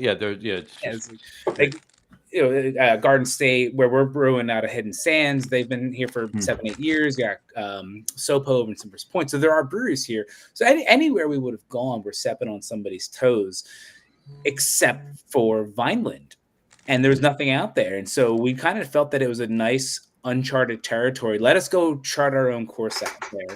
We knew that we were going to be distribution focused out of the gate. That's a lot of Justin's background. That's his expertise, that distribution model mindset. For me, on the production side of things, there's the distribution can sometimes be a scary bad word for production people. Oh, fuck distribution and sales and this and that, everything else. That brings volume, which brings niceties like a C box, like a nicer cannon line, like a nicer brew house. Versus if you're only selling out of your tap room, you can't justify a lot of those things. No, you can't. And the very first thing we purchased as a company was a C box, because Really? I believed wholeheartedly that we needed that to make sure that our beer was as good as possible for shelf life, for the drinker to receive the end product as we intended it to be. Right. That was absolutely mission critical. Brian. To make something that we wanted to be proud of and to put out there. And anyway, it's hard to justify that if we were doing 50, 75 barrels a year out of a small tap room for the first couple of years there. Right. And so Vineland allowed us that opportunity to be distribution focused, to be charting our own course, not stepping on anyone else's toes. And a long time ago, a bunch of people told Chris he was insane for putting a brewery down at the shore. Nobody drinks beer down at the shore. And so Really? let's prove Yeah, and now how many breweries are in Cape May County now? I mean, that no one drinks in. Yeah. So we're based out of Vineland, but as you said, the cans, it says Egg Harbor Township, because legally in New Jersey, the can has to say where it's not even New Jersey, TTB wide. Yes, it does. And so it has to say where it's produced out of. And so we're brewing out of Hidden Sands. We haven't hidden that fact since we launched. It was in our press releases and everything. We've gotten very close with the crew over there. They're great people. We love Hidden Sands. They're awesome. Great working relationship. They have a big, beautiful 20-barrel, 4-vessel semi-automatic DME system. And it makes some awesome wort. And we approached them like, hey, can we do some, contract brewing to get our name out there, start growing our brand? And they hadn't considered it. They listened. They were receptive, and we've built a really nice relationship with those guys over there. Nice. And so the cans are, yes, they do say Egg Harbor Township because that's where the beer itself is being produced, but we in fact are distributing out of our warehouse in Vineland. There you go. I'm glad I asked. Brian, you kind of, I just want to, what is a C box? Because we just kind of kept on mentioning C box. We bought a C box. It was the first thing we bought. It's a box shaped in a C. It's a right? C box. I mean, or it's it's a C box. and they make a shipping container is called a C box. Ooh, So yeah, it sounds you want a we bought shipping 40-foot container. shipping container. It's a combined CO2 and DO meter. Yeah, so C box is as when we measure when we're canning our beer, obviously, any beer, like any agricultural product like bread or pretzels or a bag of chips, you leave your bag of chips. You're right. Sourdough pretzels? Hold on, go You ahead. leave that sourdough bag of pretzels open, it's going to get stale. It's going to get gross, right? They're not as crisp and snappy and as flavorful as you're hoping for. The cigar that Justin just held up there. you need to get oxygen away from that as an agricultural product. And so, Oh, come on, a little DO and beer, it's always good, right? great, we love it. It makes that nice wet cardboard, or if you have any, that wet cardboard flavor in about 6 I months. love wet cardboard. Fantastic. love it. 18 parts per billion in the tank to 19 in the can. Oh man, all that card. That's a perfect ratio right there. Say with our C box from Anton Par, we're able to measure our dissolved oxygen across the whole process and really kind of dial in the shelf life that we're looking for, and just make the beer taste how we want it to taste. Make sure that it's tasting, brewery fresh, and put a professional spin on it. I've got a big bone to pick with you right now, Brian. These beers are going down way too damn fast. All right, Dave, have you opened your fourth? I have opened. I opened my fifth. No. Well, open Dark Matter. Yeah, I'm gonna open Dark Matter too. You talk about it. I'll put it up on the. Well, here's the thing. I need to get a few sips in, because when you drink Future Proof and you switch to Dark Matter, that's a shock to the system right there. I can see that. Yeah. Holy crap! I was like, whoa. Okay, I'm gonna need to let this one settle into my palate a little bit before I really. There's a what I love bitterness from roast, and there is some great bitterness from roast in this, and that is one that just punched me right in the face on the first sip of this, and I know that's probably not what it is if that's what I drink first, but the fact that I was drinking this and then moved over to this one. It really it's so I want to see John's face when he takes his first sip to see if he gets that. In the interest of full disclosure, I've had this beer before. A few weeks ago, my better half ran a 5K, the wine 5K at Renault Winery. They have to whine the whole time. Just running. whine Oh all my the God, time. why are they doing this? And after we were done there, after we wrapped up everything there, we went over to AC, and because we had to go to the seed. I mean, we're so close to the seed. We got to go to the seed, right? Of course, yeah. And then, of course, we went up at Little Water afterwards. But we had to eat before we did any of that. So we went to Vagabond. Oh, very nice. And what was on tap at Vagabond but Dark Matter? So, and you put a dark lager on tap. In front of me. John and I will eventually get to it if we don't start with it. So, but I'm going to take a sip after drinking the pills, as Dave said, just to see what he's talking about. So, yeah, you know what, Dave? It's not going to change. It's really there. It's really good. It really just stays this way. Yeah, It's, that's why I have no first. complaints. I have no complaints about that whatsoever. It's I fantastic. love. So this is our only beer that is not 100% Jersey fresh, probably 99% Jersey fresh, but Rabbit Hill. That's right. That's it's why not, it doesn't say doesn't say it. The beer to share is down to the bottom there. There you go. So Truth in advertising, Justin. There I you love go. it. We're I about love it. 96% Jersey. all right, yeah. 96. There we go. On the green So- side, anyway. So where's the bag of chocolate malt coming from? That comes from Double Eagle, which is a small maltster across the river in Pennsylvania, Okay. right in like Northeast. It's still local. I mean, Philly. it's still local. But all right. it's It's not craft Jersey malt. though. We are also a was it Craft Maltster Guild called it, Brian or Justin? Craft malt certified, right? Craft Malt certified. Yeah. No, was Right. it was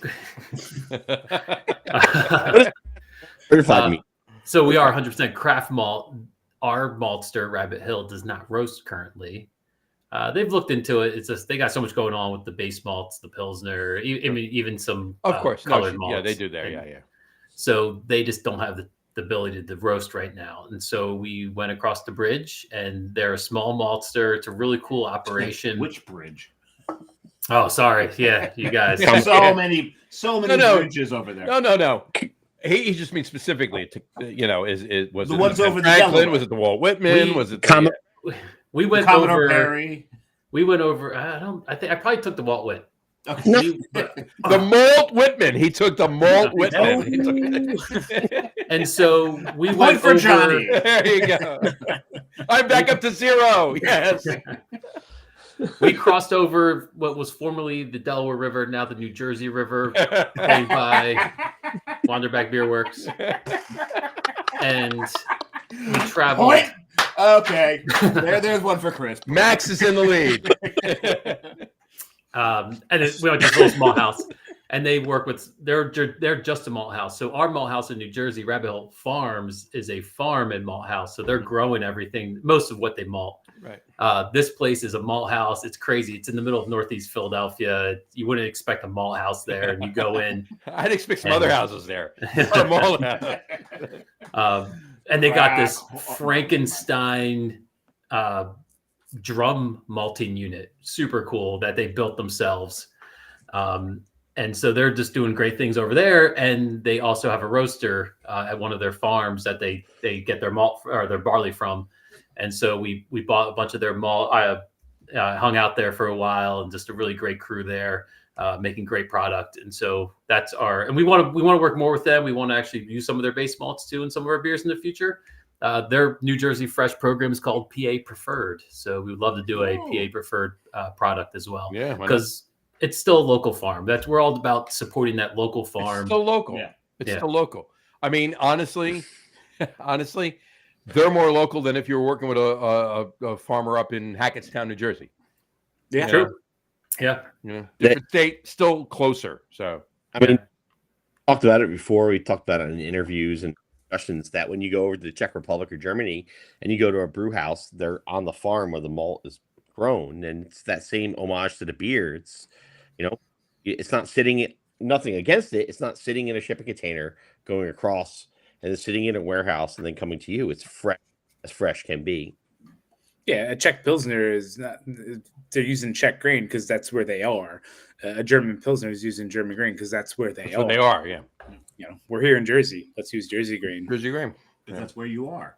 And eventually we're going to have Jersey Pilsners and Pennsylvania Pilsners and New York Pilsners. And we kind of do. You guys have Jersey Pilsners, right? Yeah. Strong Rope in New York has New York Pilsners. I wish that the end user understood what a Jersey Pilsner was more so than just a group of people that understand what a Pilsner is. Right. I wish the end user knew a Pilsner was a lager. That's another thing. Yeah, there's I the chart right behind Justin's head, which is also over here, will explain that a Pilsner is a lager, and that we've been drinking a lot of lagers tonight. We've had nothing but lagers so far on the show. On the locker room, guys. Imagine that.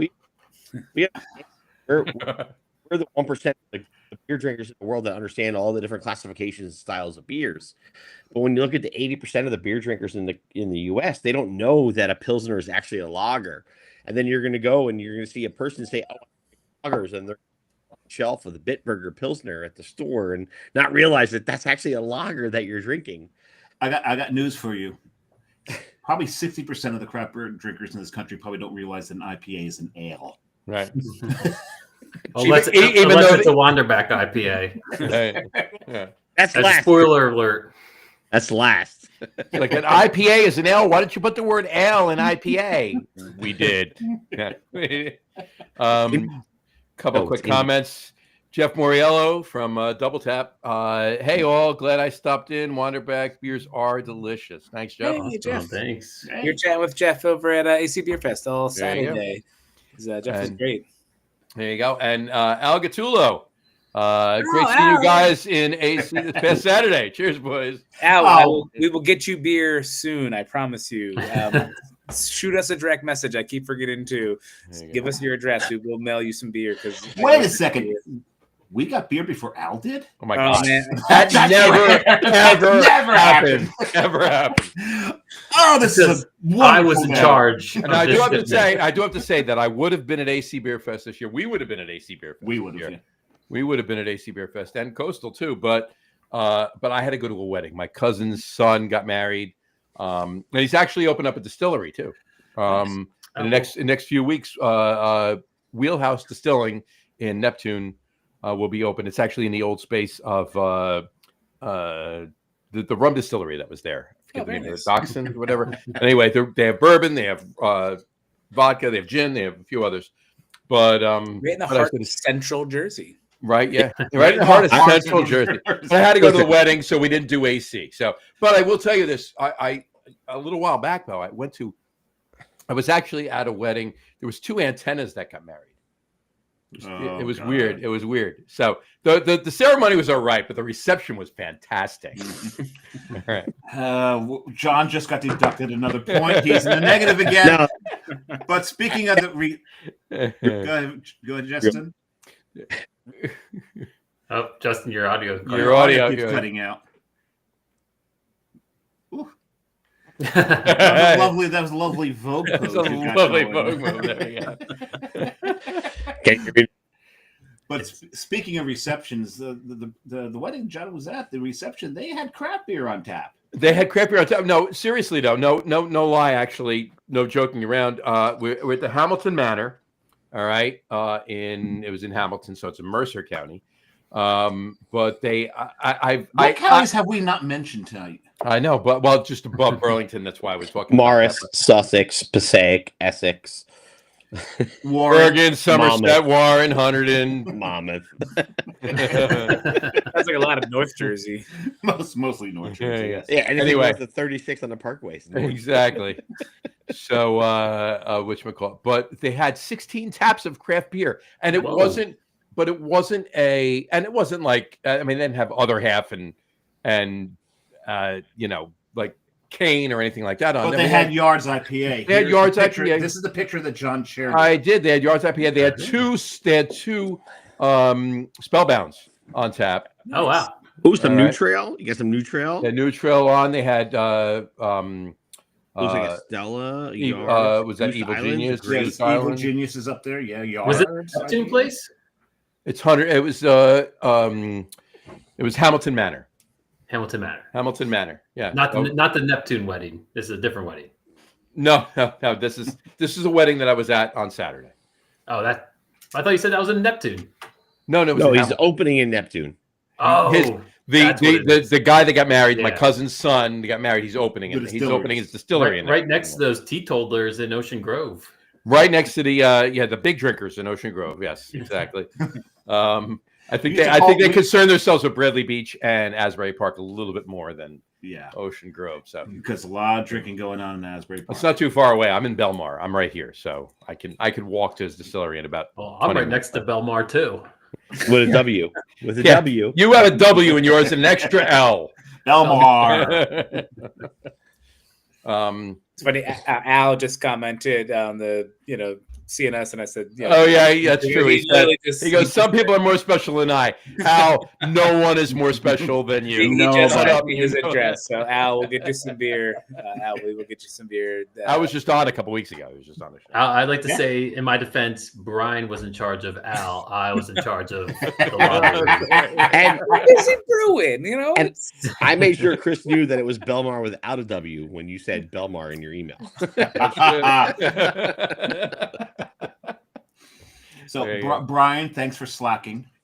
Sorry, and giving John and I a moment in the sun.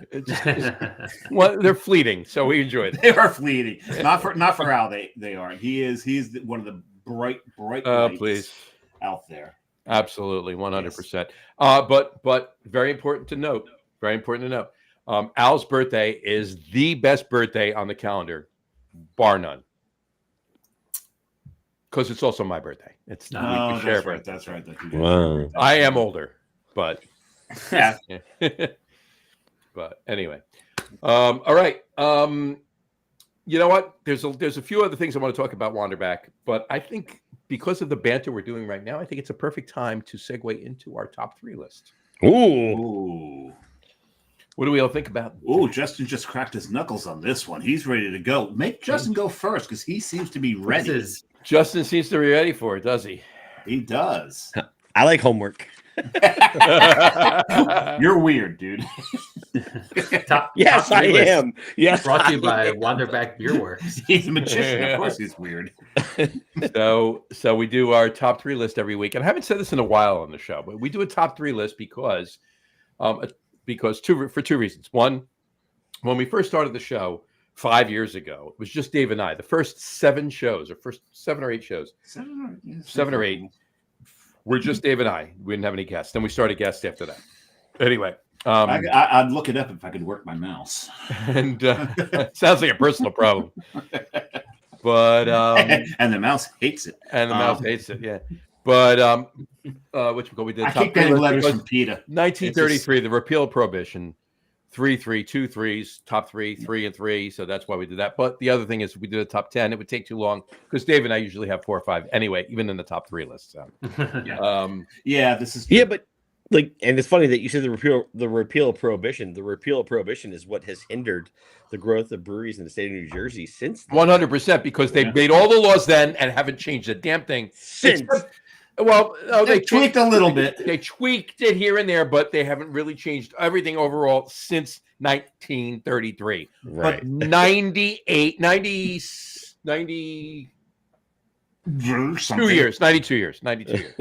But the one, see, we're not allowed to do math on the show. We can't do math on the show. That's the problem. That's one of the rules. Fortunately, we missed Pi Day, so we didn't have to worry about that. We can curse as much as we want. We just can't do math on the show. We can't do math. That's a rule.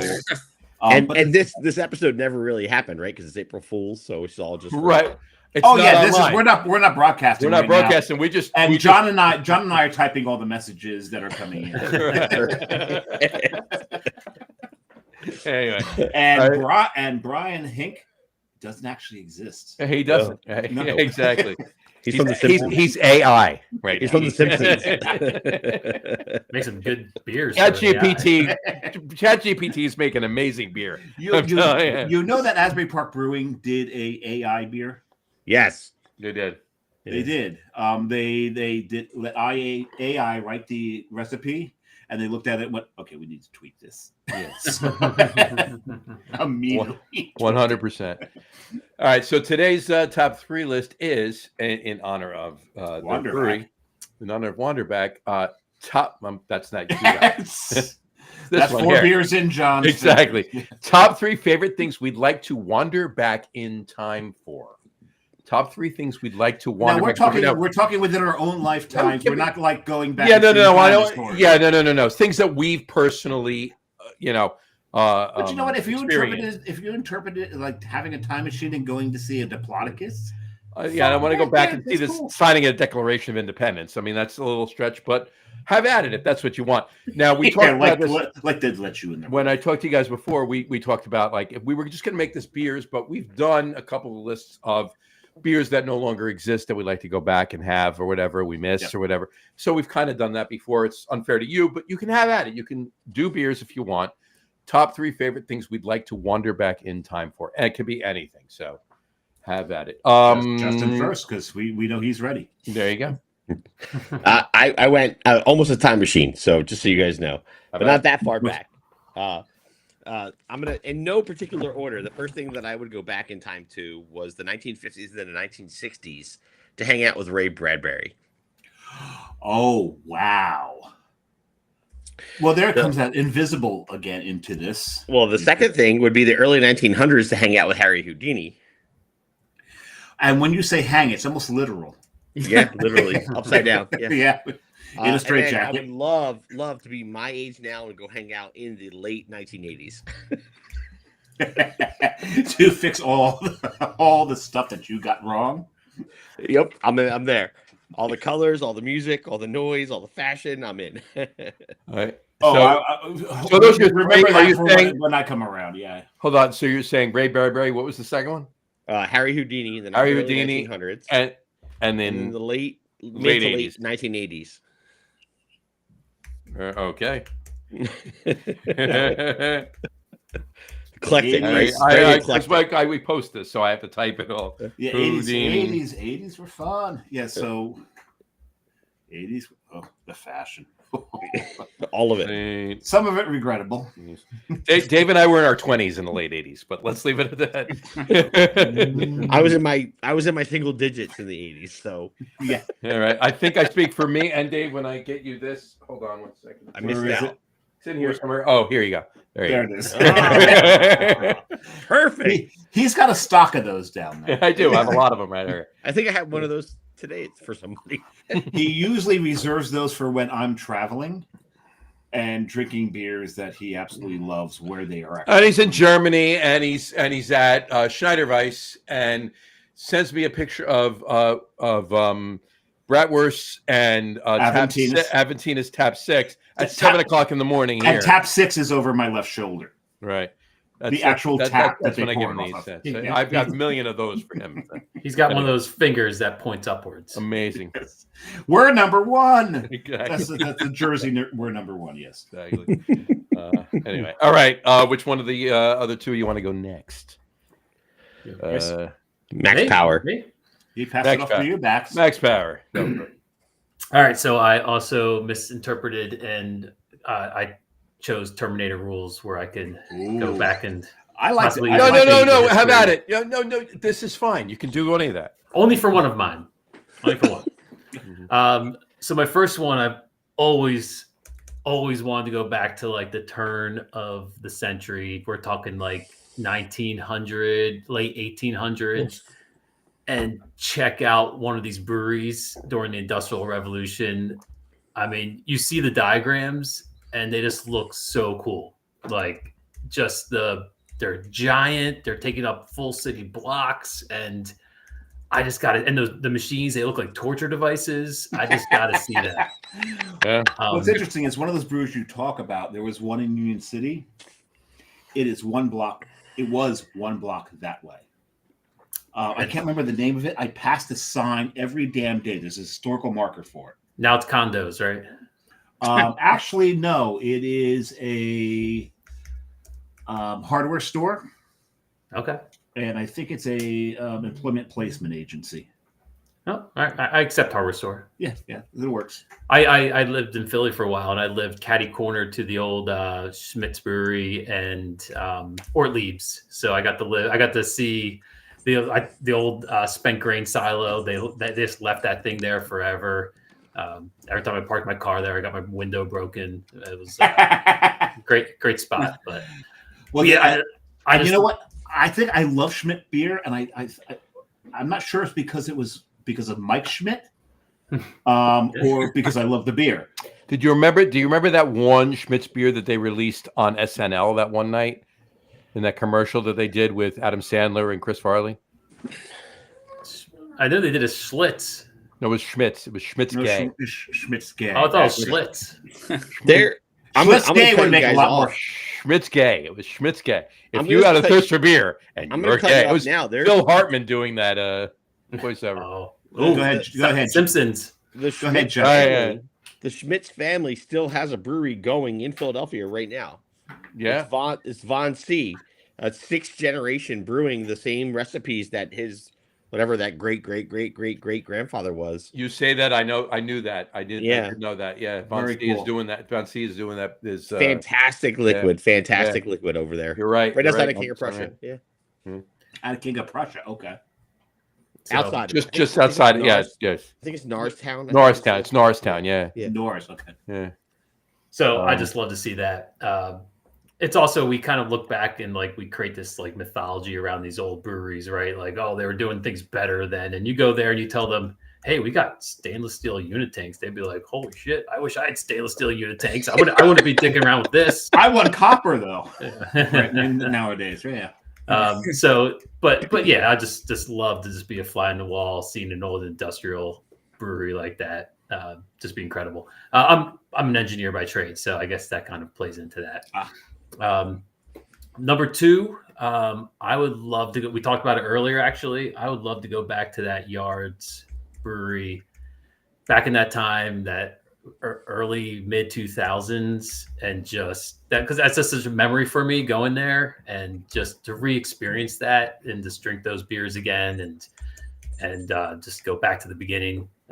Really being reintroduced, and it'll stay the same for Flying Fish as well, because I did that tour back in Cherry Hill, and it was just a memory that I have. Remember the case line with all the fishing lures? In case, and I remember a bunch of sticky traps all around the mall. There was that too. And one of the rattiest forklifts you've ever seen in your life. Yeah.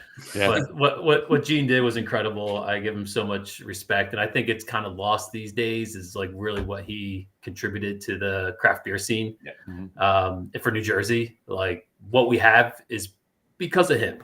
So we should always be thankful. Oh, a lot. a lot of breweries in every brewery in New Jersey. I mean, things could have changed. We don't know where they would have gone, but what Gene did to get the ball rolling, if you will, in New Jersey, with production breweries, because the first brewery in New Jersey we know was the old Ship Inn. Unless you ask Dave. Unless you ask Joe, you mean Dave? Oh, Dave Hoffman. Never mind. Oh yeah, no. If you ask Dave Hoffman, he was the first. Yeah, I was the first. Old Ship Inn, no. Gene and Mike. No, not at all. It was Dave. Hey. When we opened Cape May, we had a couple of people come in and be like, I had Cape May brewery idea 5 years ago. I'm like, okay. But you didn't do anything with it, did you? Yeah. Doesn't count. Hey, Chris, you said Tom, right? You brought up Yards Brewing 25, 30 years ago. Tom Kehoe gave me advice last year in April of last year, a year ago. He said, don't open a brewery in New Jersey. I can't tell you how many people told me the same thing and it wasn't Tom Kehoe, right? But brewers in Pennsylvania, breweries I know in New York, breweries I know in New York that opened in New York, they used to brew in New Jersey. He told me, what are you, a fucking idiot? Don't open in that state. They're not necessarily wrong. John, I was sitting at the airport with Tom Kehoe last year at CBC, leaving CBC, and he said, and our press release had come out that we were opening and all this fun press. He's like, Justin, don't open a brewery in New Jersey. After it was already all out. Too late. Little late. I can't confirm, but he may or may not be one of the people who said don't open a brewery down the shore. Can't confirm that. But yeah, total respect. Like, so that Yards is not. Yeah, go back to Yards back in 2005, 2006, whenever I was visiting there, and to see that brick line kettle. Like that was cool. Like just the direct fire kettle he had there, and just everything about it. Lastly, my number 3, go back in time, and I would love to go back to one of the home brews that I think won us. No, that one didn't win us that bag of malt, but it was, we called it Jump the Jetty. And that's what became, it was a rye IPA that became Cape May IPA. Rye was removed obviously, but I would love to go back and just see how bad that beer really was. That's awesome. Yeah. It's loaded with Crystal 40. It's just classic early 2000s IPA. Like, just there's nothing that said. The original recipe had Crystal hops as the dry hop, which was interesting. I think I quickly moved to Centennial. But yeah, all this classic season there, and it's just interesting to me to see how our palates have changed. Right, everybody's palate have changed, and right. It's different from it was a year ago, let alone 20 years ago. So, and Citra comes out and erases your memory of C hops, right? Even though it starts with a C. Yeah, exactly. And I'm gonna have to check my Untappd because I think I did have Jump the Jetty. Right? No way. I really believe I did, but I'll check. It was a couple of. Once again, I got my notes here. It was a couple of homebrews and a couple of. I don't think we ever did it as a commercial brew, other than I just remember the name. So we talked about it. We definitely talked about. That's a story. We saw this giant mega yacht up on the jetty in California, and decided that it must have tried to jump it. There you go. Anyway, all right, Brian. I thought about this the last couple hours now, and I'm definitely more of I'm a futurist. I'm always looking to the future. I'm definitely a live for today, look to the future kind of guy. I don't really look back much. So I really thought about it, and his partner's in Wander Back Brewing. Yeah. He's a futurist. He's the robot. Yeah, so AI. I forgot. That's right. So if wandering back to 3 things from the past that I could bring back, I'm going to bring back 1969 Chevelle SS with the racing stripes. Oh, that forest green, talking 400 horsepower rear wheel drive. El Camino with the Hirsch shifter. El Camino's great. I love an El Camino, but give me a Chevelle any day of the week. But with the Hirsch shifter. Oh yeah, you have to. You have to. Yeah. Next one will be, we're going to stick with the 9 here. We're going to go 1999 Mitsubishi Ichio VR4 all-wheel drive, turbocharged, 2-door coupe. Phenomenal. I love that car. Was that the car that? What year? 1989. 99. 1999. Four-wheel steering. Such innovative technology at the time. That wasn't the Jackie Chan car in Gumbo O'Reilly, was it? I don't think No. so. It was a Mitsubishi, but it wasn't that one. And then the last thing I'm wandering back to, I'm going to wander back to 2029, and I'm going to wander back to when 2029. Yeah, we're back, wandering back to to 29. Okay. And this is when Hyundai came out with the N74. It was the first production hydrogen car you could buy. It saved combustion engines at the time. We were going down the route where there was no combustion engine. It was all direct drive EV engines, battery powered. But Hyundai came out with the N74 rear-wheel drive hydrogen powered car in 2029. It was a prototype back in 2023. Is that in the They Simpsons? released it in 2029, and it was phenomenal. And it was just way ahead of its time. It was great. It completely changed the course of consumer cars going forward. It's great. I loved it.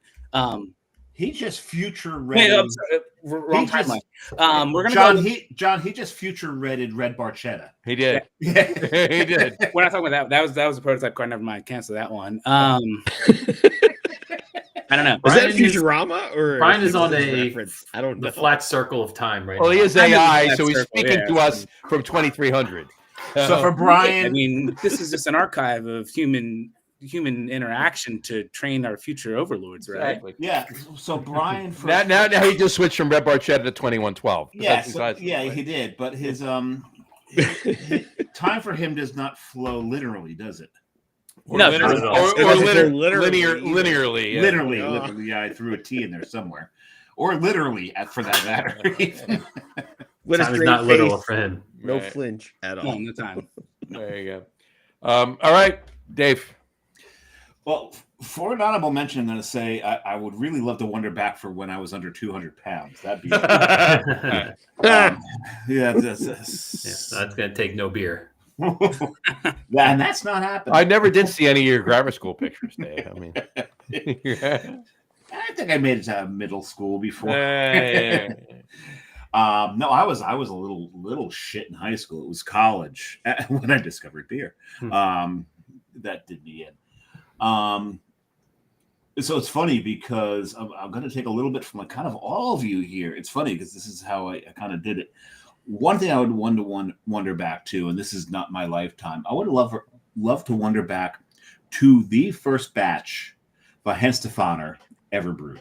Wow. Oh, You want to 1,000 years ago? You want to go? 1,000 years ago, yeah, 1,000 years, almost. Well, actually, 980. Oh, you're doing math again. Stop it. 985 years ago. Almost 1,000 years. 985 years ago. You buy into that whole marketing thing that they have going on over there? Yeah, I want to see what they were doing, and see what it took for them to dial in, right? Because we think they're dialed in now, right? They should be dialed in I think so. after all this time. That's my number 3. My number 2 is to a vehicle I own, and it's going to create a lot of groans because it was once voted on the internet as the ugliest car ever produced. Tell me you have an Aztec. In 2001, I had Aztec. a Pontiac Aztec, and I loved this car. Yes, Mr. Walter White. Oh my god, I love this car. This is long before Breaking Bad, and his was yellow, right? Yeah. I had a red one, Oh. one of the primaries, and the 2001 was the only one that had the plastic way up the sides. Oh yeah. After that, they brought it way back down. The great thing about this thing is you could take the back seats out, you could take the cargo tray out, you could load that thing up with plywood or sheetrock and close the thing up. Oh, I love this. Yes, it was ugly. I had friends that referred to the car as the Warthog. No power. No, there's no power to it, but it actually, for its size, this was a massive vehicle. You could not lose this in a parking lot anywhere.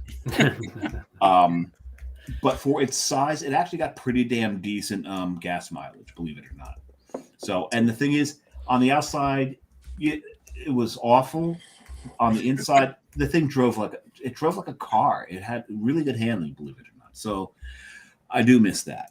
But my number one, and I'm going to get very, very sentimental here. When I was a kid in Jackson, we mentioned it earlier. I was in high school in Jackson.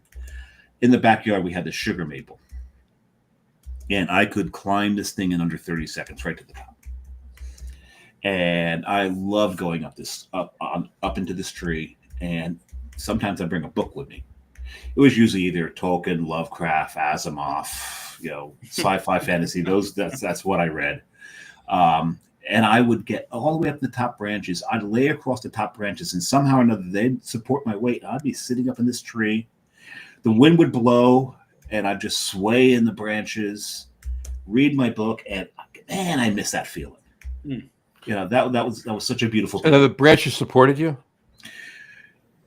Not financially. Had they supported your weight? Because if you had the tree now, would they support you? Well, first of all, I would never get to that first branch. There's no way I would.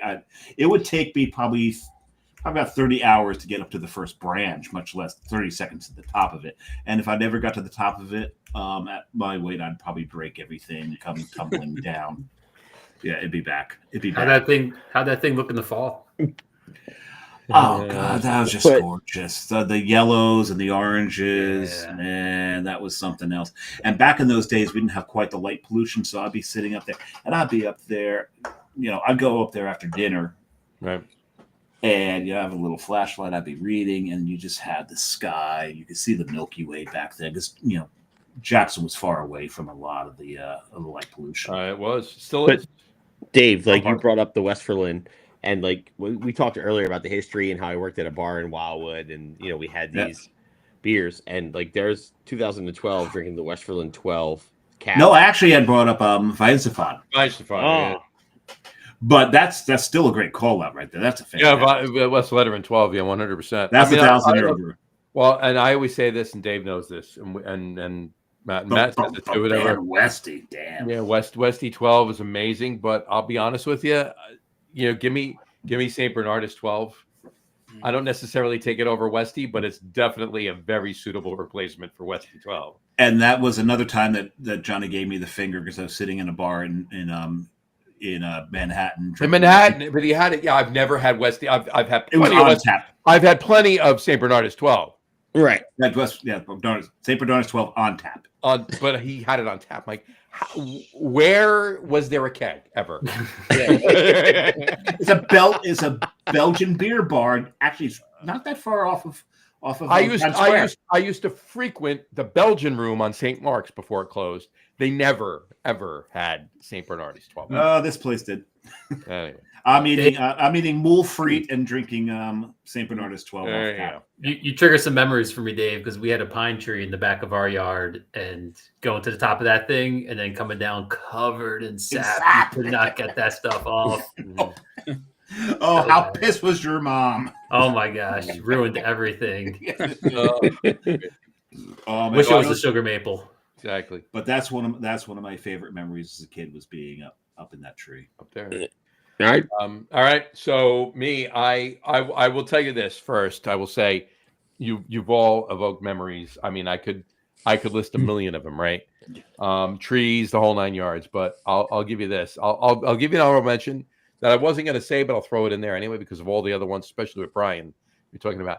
I wouldn't mind driving all the cars that I've had over the years, and even going back to when I first drive, going back to those cars, right? I always say, what was your first car, John? My first car was. This is a question for all of us. My first car was a 1984 Mercury Cougar. What year? 84. 84. Okay, Justin did the whole. Go ahead, Justin. What was yours? 1988 VW Fox 2-door station wagon. Oh, wow. 4-speed. Yeah. I'm saving Brian for last because he's such a car guy. Chris. I mean, I got Justin beat. And this question is one of my, I icebreakers in a room of people I don't know? I love this question because it always drives up the conversation. Ooh, but I'm bumped. So 88 Plymouth Reliant, bench seat front. You can fit 6, 3-speed, Justin. Oh, what I love about the Reliant is that was such an ironic name.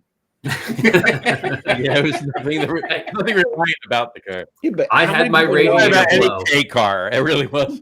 I How lost many all people my you water in my run a radiator. VW Fox station wagon? Yeah. No, I actually knew 2 people that had a Fox station wagon. Now you know I three. heard- I had a 87 Jetta, but a couple friends of mine, actually 2 friends of mine in 87 had Fox station wagons. My first was a 65 Mercury Comet Caliente with an under-dash AC unit in 65. Wow. Okay. I was He straight. didn't balling. have it in 65. He wasn't born in 65. No, I didn't have. No. Now I want to hear what Mr. Car Guy, Mr. Because this is going to be so anticlimactic, it's going to be hilarious. So I used to take this thing in the woods of South Jersey, dirt roads. I thought I was a rally driver. I thought I had a career in the WRC. It was front wheel drive. I'd be whipping it around turns, ripping that, e-brake to get that power slide through the turns. A couple times I did, in some snow-covered parking lots in Ocean City where I grew up. Knocked into some big, thick snowbanks. Definitely damaged my front bumper a few times. 1999 Pontiac Grand Am. Very good. 147 horsepower. That's actually It was great. Not as anticlimactic as I thought it was going to be. That's pretty damn cool. I had tank windows, no power windows. It was the base model. It beats my 90 horsepower. It was something, all right. I love that you mentioned the snow covered because I had an 84 Camaro. Nice. And the 84 Camaro, I had it when I was in college, and I was in the fire department at the time. And what we like to do, my buddy and I, we'd take the Camaro out to the parking lot by the stadium, and there was this big wall with a big R on it because I went to Rutgers, and we put the blue light on. And my job was to spin the Camaro in the opposite direction of the light to get a constant blue beam on the wall. That's amazing. And I managed to do it a couple of times. It was a lot of Nice. fun. I knew that blue light didn't mean anything. No, it means not a damn thing. It's just, No, it means something, but nobody pays attention to no it. one pays any attention to it. So yeah, that was, and so John, yeah, we completely co-opted your top 3 there. With, You did. with cars. Apologies. Continue, sir. All right. Unless you want to do the comments before you continue. Are there comments? Oh yeah. Let's see. Where are we? Brian's back. Okay. Oh, well, you know what? I'll get to them now. It's fine. Brian's back. He said, I got hiccups. Hey, Brian. Excuse me. And he's drinking Monster Mash. There you go. Still got some in stock, or are you still brewing? Oh, he's still brewing it. Yeah. Oh, nice. He's still brewing it. Rod J. What's Rod up, J. Rod? Cheers, fellas. What's up, Rod? Rod? Love you, Rod, brother. I'm watching you closely on the TikToks because that's my responsibility. There you go. There you go. And then Brian also said, first car, 71 Cutlass Supreme. Nice. Oh, that's a nice car to start. Yeah. It was. I mean, no cake I car, was- but Well, to expand upon what I was saying before, one thing that I always, pardon my hiccups here, one thing that I always said I would do, you know what, I'll eat a pretzel, maybe that'll help. Spoonful of peanut butter always cures hiccups. A perfectly cromulent IPA would help that as well. Yeah, I mean, one of these? Ooh. No, that's. Oh, it might be one of these. Did you crack it? Oh yeah, yeah. Because after I drank the first one, I'm like, I'm drinking all 5 of these damn beers tonight, aren't I? There you go. so I spoiled it earlier, but you will not see ale written anywhere on that can. Yeah. It does not say ale at all. It does say Jersey Fresh though. At all. There you go. It also says beer. It also says Wander Back. IPA It Wander Back. and Wander Back, but it does not say ale. So It's got some cubism going on. So we're keeping the lager room all lagers technically. all lagers technically. So there you go. All right. So anyway, like I was saying with that, one thing that I always said is if I ever hit the lottery, right? One of the things I'll do with that money, certainly not the only, but one of the things I'll do with that money is I want to go buy every car that I've ever had. Not that exact car. I'm not going to spend the time to find that VIN number, right? But go buy the cars, you know, and probably not every single one, but some of the older ones. But anyway, so that's that. Cool. Can you imagine trying to find that VIN number? That'd be amazing. I mean, yeah, I mean, could right? Crush in a cube. Crushing a cube. Hey, I want my car. Look, guys. You can put that on your shelf. Melt it down, make a beer can out of it. There you go. Right. Perfect.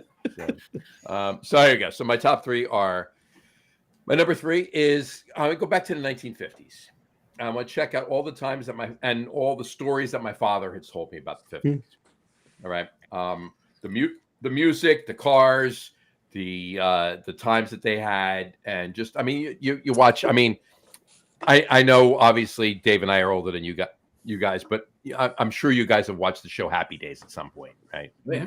Hey. Monday, Tuesday. Right. Exactly. So go back to that, check that all out, be part of that, because growing up with my father, I mean, telling me, you know, all about the 50s and everything that he went through, and listening to the music and everything else. I feel connected to it sometimes. I'd love to check that out. My number two, I want to go back to the 80s. I want to go back to high school and college. I want to go back to the times that I had, and I want to visit with me and fill me in on some things. Right? Sports Almanac. Sports Almanac. The only problem for me for the 80s, the only thing that I kind of really regret was the mullet. Guilty. I had one. Very guilty. I had a picture. Oh, I've got pictures. I wish I didn't, but I do. That's the one great thing about Johnny's and my generation is there's not a lot of evidence. Yeah. We actually had the greatest generation, right? Isn't that? No, we're just a There's generation. Oh, looking good. we're the generation that doesn't give a shit. Not the greatest. But yeah, the best part is any evidence that there. What the? There you go. Wait a second. So apparently, Justin Visible is one of those soulless gingers, or was born as one. That is a head of hair that you got there. That's it is. And it matches. It's quite lovely. It matches your mom's sofa. Yeah, Grandmom's sofa. Grandma's sofa. Yeah, you blend right in there. That is awesome. And Justin, he's invisible. Justin, he's invisible. He's absolutely Justin. I challenge you that sofa pattern as can art. Oh, yeah, bring it back. You've got to do it. I like that. I do like That's that. the full picture for me and my brother, but yeah. But that sofa pattern, you need to make that can art. Little Scottish ale. And the name. I like where Chris is going. Send me the first case, please. Yeah, we. Oh man. Yeah, we got to see split that it with can. Dave. We got to see that on the can. 100%. So, and my number one. And this has a little to do with two events that are happening this year. But I mean, overall, it's just in general my number one anyway. The events that happened this year, both of my daughters are getting married this year. One in 3.5 weeks, and the other one in September. Wow. Yeah, shoot me now. But I keep trying. You keep ducking. All right, John, I have two daughters, so there you go. 16 and 6. I understand. It's coming. What are they? 16 and 6. 16 and 6. Mine are 31 and 28. I got one 15-year-old. There you go. So, but 16 and 6, yeah. And you know what? 16, enjoy a little bit more. 6, really, really, really enjoyed that for now. Yeah. All right. She's my favorite youngest daughter. Don't worry. Yeah. She's your favorite youngest daughter. There you go. But yeah, I want to go back to the late 90s, and I want to hang out with my kids then. And if I go back to the late 90s, I'm not even hanging out with my son because he was born in 2000. So he's gonna be 25 in October. He's gonna be pissed and that his I son said just that, recently so. pissed him off. That's why he's kind of like No. Yeah, he's a great kid, but yeah, I want to go back and hang out with the girls when they were 3 and 6. You know, Your 50s are also Ray Bradbury time, just so you know. Oh yeah, 100%, 100%. Yeah, I wouldn't mind that either. I could throw that in there while I'm there. There you go. There you go. So anyway, cool. All right, that's awesome. These were cool. These were cool. I'm glad we did that. Glad we did that top three. I love wandering. I love wandering back. I'm glad we can wander back to beers too. I'm glad we kept it not beer. Right. There's some beer in there. Some beer involved. There's a little beer in there. I thought that was the assignment, so sorry. No, not at all. No, not at all. Not at all. Go to the brewery is an experience. It's not the beer. Right. That's what it was. And if you ever come to us at a beer fest to get a sample of one of our beers, you will be the first person that said, I wandered back for a sample of your beer. Oh. Never heard that. Never not We've got to do that. We've heard some weird ass shit at a brew fest. I'll say it now. The best thing I've ever heard at a beer fest. Give me whatever's going to make me the most fucked up right now. Oh yeah, that's the line. That's probably not uncommon. It's not. It's not at all. Give me the highest ABV. I'm going to wander back over to this glass right here and have a little more of your beer. I'm on my fifth. Is that dark matter still? It's still dark matter. I slowed down a little bit because he's got the hiccups. I had the hiccups, and I was no. In all fairness to me, I was typing all of your. Yeah, that's true too. That always slows them down. But so perfectly cromulent. Cromulent is that's one of those $1.50 words. It's a Simpsons. It's a Simpsons word, all right. It's a Simpsons word. Brian, it's a late 20th century word that means adequate. Adequate. So this is a little more than perfectly adequate. This is perfectly adequate. It's a bit more than adequate. This is what I'm loving about this is first you take the smell and you take your first sip and it's like, oh, juice bomb. And then it dries the fuck out. Rather than becoming it starts as that just wonderful flavor that screams that maybe there might be citron in it, there might be not. You may have done something else to get that kind of. There's citron in it. Yeah, okay. Yes. You got to put the cheater hops in. But you've got other hops in here that dry it the hell out right in the end. Hey, Brian, talk about it. It's also a lager. So yeah, it's an IPA. So it's an IP. It's an IPA. It's not an IPL? It's an IPA. Let's call it what it is. It's an IPA. It's fermented with lager yeast. Yes, that's just because that's our house yeast. It's an IPA fermented with lager yeast. There you go. Okay. So it's cold IPA. We went back and forth on that, and like, is it a cold IPA? No adjuncts. Is it an IPL? Is it it's an IPA. Like it's hot side. Yes, it's very much a lager-ish inspired. It's essentially a Pilsner brewed with New World hops and heavily dry hopped, essentially. It is decoction mashed. It is, it's a very balanced. Drinks like actually, no, it's not balanced. It's a very full-bodied water profile. We want that like a little bit more richness coming through with the finish on it, despite that dryness. And yeah, it's just like. Yes, we use lager yeast on it, but we don't really advertise it as a lager. Yeah, we don't call it an ale, India Pale Ale, because that would be false advertising. So we call it a beer. TTB says it's got to be a beer, an ale, a porter, a stout, a pilsner. It's a beer. So, you know what I call it? I got to ask this. Hold that thought, Dave. What is the early 2000s teal square with the drop shadow on it that I'm looking at? What is that? It's not 2000s. It's 50s, 60s Bauhaus. Really? It's like postmodern. I'm remembering something from late 90s, early 2000s. Postmodern geographic abstract art. If you really want to go, right? Yeah. Very Kubert-ish, like. Cubist, yeah. Exactly. But if it smells like an IPA, tastes like an IPA, let's call it an IPA. Let's get the consumer. We want to label it what the consumer should expect. I'm 100% with you. 100% because like we brewed a pale ale, we called it an IPA. It's going to sell more, right? So, we tried to, and it is of sorts, but go ahead. we tried to be funny with it. We tried calling it hoppy ale to start, hoppy beer. And we were like, it's just an IPA. Just put IPA on a can. So on your can, it says IPA right there on it. So, And if a person wants an IPA and they drink that and they think it tastes like an IPA, which it does, they got an IPA. Just because it uses lager yeast doesn't necessarily mean we should call it something else, right? But you're not wrong. It does not say L anywhere on the can. A rose by any other name. Mm-hmm. We debated brewing a Kolsch, This is- and we would call our Kolsch a top fermented lager beer. Well, you could also brew a top fermented lager beer. There you go. You could also brew an IPA and use Kolsch yeast, but we won't go there, right, Dave? No, we No won't. experience there. I want to hear more.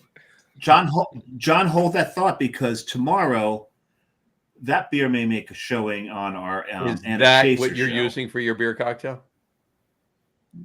How could I not, John? So there is. He might be taking a boat to his cocktail. That's All right, what- hold on. Brewery of the Atlantic Yeah. Highlands. Keep It's going. a session ale, they call Yes. it, and it is 4.2%. It's been around since about 20. It's a session. Oh, Brian It's a might know what he's session talking ale about. for double IPA drinkers. That's Yeah. what it is, right? It's a great beer. And if you go on to Untapped, and I don't use it to really judge things. I do it to pretty much keep a track of what I've drank and how I like it. But if you do go to Boat, I am the number one drinker of that beer, because the owner of the brewery told me I had to be. Good old Augie. I So that see he Augie would. So he about would. every year, once a year. That's two. Can't say it again. That's two. Can't say it again. I see him about once a year over at Yeah. Rabbit Hill. They do a big. It's not a public event. It's strictly an industry thing. Rabbit Hill. They invite some of their friends who procure their grains to like a barley harvest. And I see Augie every year. Sorry, that's the third time. And I love catching up with them. And we Oh Jesus, because he's like the Beetlejuice of the beer No. industry. No. If he told you to wear orange sneakers, would you wear orange sneakers? No, because I've known him well enough that I can look and go, fuck. But I will be the I'm not number wearing one orange. drinker of boat beer. No, but that I will do, because I do Great love beer. the beer. So I took that on. Oh, there he is. happily, He popped up. There you go. but- All right. There you go. There he is. He pops up the show. No, I've known him well enough that I will tell him about himself occasionally. I have, and he's taken it in stride believe it or not, when I've done that to him. But as a fellow anyway, podcast host, I would assume he would. So this is before the podcast. Yeah. Either him or I were podcasting. Yeah. Actually, He oh yeah.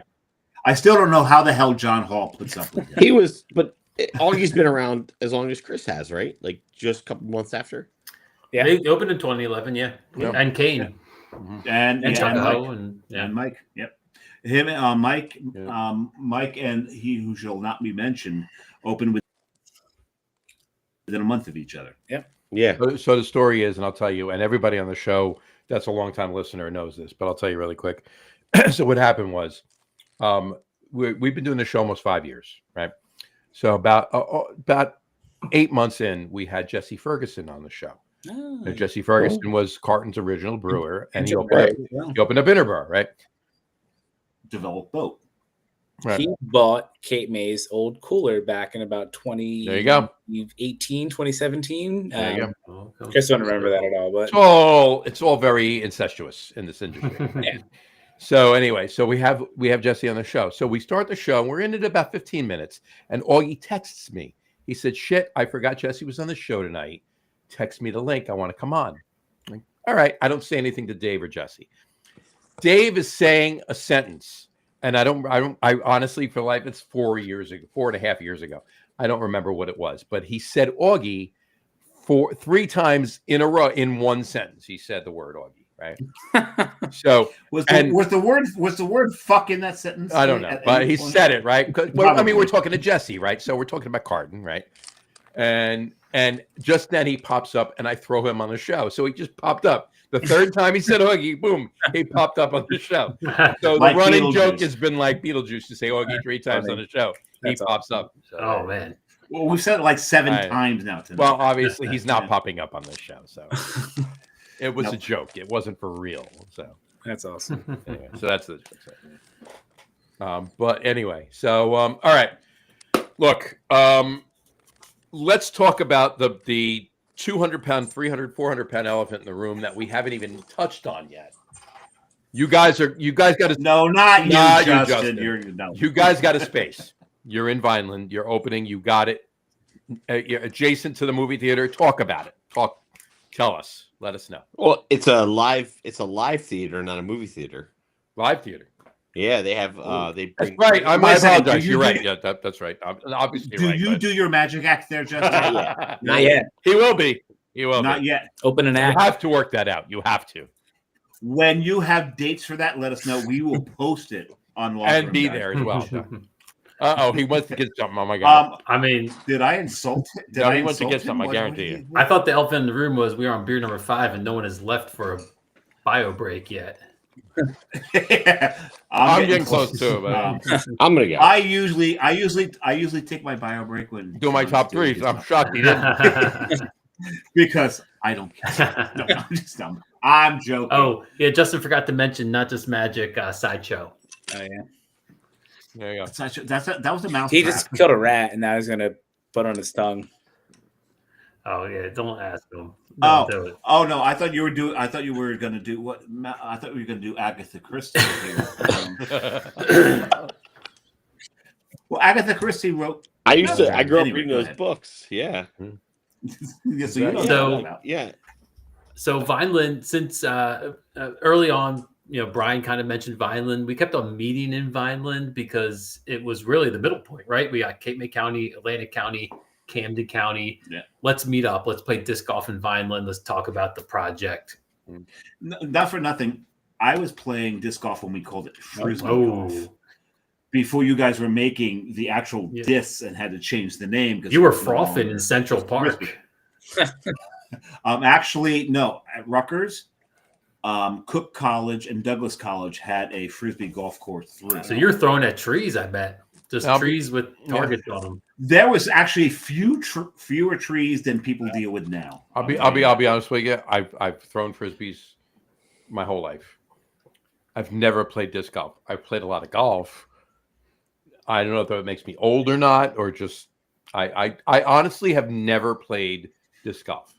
Not that I wouldn't, not that I don't want to. I just never did. So It was invented, I think, in the early '80s. yeah, it no. came out. I know it's been around a while, but And that's kind of when I Yeah, started. I I just started never playing in did. the mid '80s. And I sucked at it. We all Well, do. That's the whole still point. do. It's like golf. That's the whole point. It's a good walk ruined. I love. Oh, good reference right there. I just love those guys that have that bag with all the Oh, yeah. slots, with all the different weighted discs. Yeah, I haven't figured that part out yet. I have 2 discs, but one day. That's all you really should need. But I have about 100 in my closet, and Right, I only right. use about 2 of them. right. This is Like, really I good. You like Really it? good. It's really good. I got about 100 at the bottom of a couple of lakes in New Jersey, but There you go. waiting to get those back. Well, that's why you I need got about 100 frisbees on the rooftops of various roofs in Bergen County. But, yeah.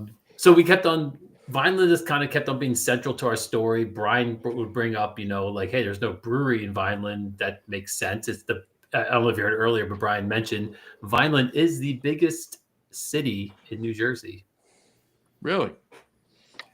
by area. Got it. Not by population, Not by population. area. 69 square miles. And city, because there are municipalities that are bigger. Say There are that again, municipalities Justin. that are bigger, and Freehold is clearly probably, if not the biggest, one of the biggest. But it's not a city, it's a borough. Right. Right. Six, But Justin, it say was what you said again. 68.99 square miles. That's not what you said the 69 square miles. first. Nice. I just wanted needed to. Anytime Gotta anyone get a says nice those there. numbers, you got Revert back to 6th grade Spanish class. Very 68.99 nice. Very square nice. miles is the. Oh, now we're getting back to my show in Italy, the show in Italy where we had the guy who actually ran the bar and all that. And He Fabio, sounded like not Fabio. Borat half the Fabio time. was the It was Fabio. Paolo was was the other guy. Yeah. So Fabio, he sounded like Borat because he goes, Very very nice. nice. Very nice. I'm gonna eat this entire fucking bag Of sourdough on We will not International Sourdough Day, so you might as well. might as well. Yeah, you're and we will It not doesn't judge- count, does it? Yeah. Yeah, it doesn't- So, I mean, calories, Vineland, sourdough pretzel calories don't count. So anyway. Tiku glass. we kept on circling around Vineland. Brian's like, Vineland makes sense. There's no breweries here. We kept on meeting in Vineland at the disc golf course or just in that vicinity, Right. the greater Vineland area. Sure. So eventually I reached out to Vineland. Well, who do you call? You call Vineland. And so I called Vineland. I said, hey, I thought you called Ghostbusters. No. I said, hey, Da-da-da-da-da-da. Vineland, I'm Chris, and we want to put a brewery here. And they were immediately on it. They were just like, you know what, Chris, you don't want to. You're going to put a brewery here. Because we need one that's going to succeed finally. And then so that what year was that, Brian? That was early 23, January of 23. wow. 23. Cool. All right. So since then, we've been working with them. Our warehouse is currently in downtown Vineland at one of their properties, and they're going to move us into another one of their properties, which is the property that's connected to the Landis Theater, which is a great venue for music. They do an awesome job there. Also, our upstairs neighbor is another music venue, 830 East, and they same ownership, and they do smaller shows up there, big shows in the theater. Mhm. And we're going to be in the downstairs, and they're outfitting the space for us. Construction should start this. You guys probably know how construction goes with all the other people you've talked to. It should start this summer. So you'll be opening in 5 years. That's No. positive thinking. So But yeah, so I'm really excited for when you open. So are you guys going to be on tap at Cowtown? oh man, well they got their own brewery going in. Yeah. Yeah, they have one going. It's been under works for a couple of years now. This is the first I've heard of it. I heard about this, it. John? I think Yeah, Bullseye or something. The couple that owns the Cowtown tack shop Outfitters. also is opening the Cowtown Brewery. Oh, great. And they're going to do like open fermentation there. Max Power just signed off. Oh my God, I love that. Rod J just commented. First of all, going back to a couple he said, LOL, appreciate you on the TikToks, he said. And then he said, a cold IPA, no wait, an IPL. Yeah. And then he just said, he Yeah. just typed in now, congrats difference. on the brewery location. Chris gets full credit for the chief TikTok officer. That has always been our stance since we started this, is that he's responsible for TikTok. So I see He's a CTTO. CTTO, there you go. And for those of you who are only listening, I think Chris is the first one who's taken There the you bio go. break. no, And, twice now. So, I was going to say, Oh, yes. Justin's left like Yeah. 3 times already. this is correct. But Justin just had the J Yeah. up there because since he's put up just invisible, there's been no space, so it's just been J. Chris has left, and it's Chuck Norris. Chuck Norris.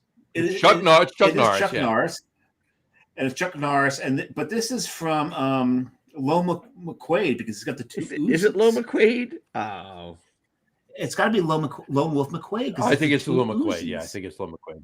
because he's got the two oozes. And anybody the that's a straps. musician Where from he- North Jersey in the 80s, It's not not Long and Wolf McQuaid, right? Long McQuaid. As a matter of fact, my first bass Long guitar McQuaid came did from it, Long yeah. McQuaid, but yeah, and that's now a Harbor It's a Freight. Harbor. Mhm. It's a Harbor Freight now. But there's a scene in Lone Wolf McQuaid where he's got these two Uzis and he's surrounded, and all he does is spin and shoot. you sure that's not? You sure that's not a Delta Force picture? The thing is, I mean, it could be you a know Delta what, Force you might picture, be but I think right, it is but- Long McQuaid. I think it is Long McQuaid. The Uzis scream Lone Wolf Quaid, but the he's right. The costume screams Delta Force. Find out. I say Delta Force because as Chris, as our chief TikTok officer, we did a Delta Force homage or a video where Chuck Norris was shooting the missiles out of the back of the motorcycle, but they were Wander Back cans that we were catching and then consuming. Oh, I said I'm just pulling. Oh, Chris is back. Ask him, Chris. Who's your picture? Delta Force or Lone Wolf the Quaid? I honestly just ripped that off of an eBay listing, so I don't eBay? know the source. Yeah, it was a site. It's Lone Wolf Quaid. Signed, It's Lone Wolf. verified. Yeah. There you go. verified? Yeah, the two Uzis with the leather straps. That's I completely forgot that I changed that earlier tonight. Yeah, I mean, he no, had thank you for Uzis that. in Delta Force, but the blue shirt with the straps and with the yeah, straps. that's Lone Wolf That's Quaid. Lone Wolf Quaid. so one for Samurai. There you go. So what do you at? I'm I'm double going. checking your- I'm double still at checking your negative math. 0. I just like went up and down again. Follow us on the Negative TikToks zero. if you There's want more of that. That's good. There you go. There we go. While you were at while you Wander were Back while you were at your bio break, Rod J commented. Well, Oh. first he said appreciate the TikToks. You missed that, Yes. and then he That's for talked you. about the cold IPA. Oh no, wait, an IPL, and then he said congrats on the brewery location. Thanks, Rod. Yeah, the TikToks are hard. It's not easy. Have you guys tried?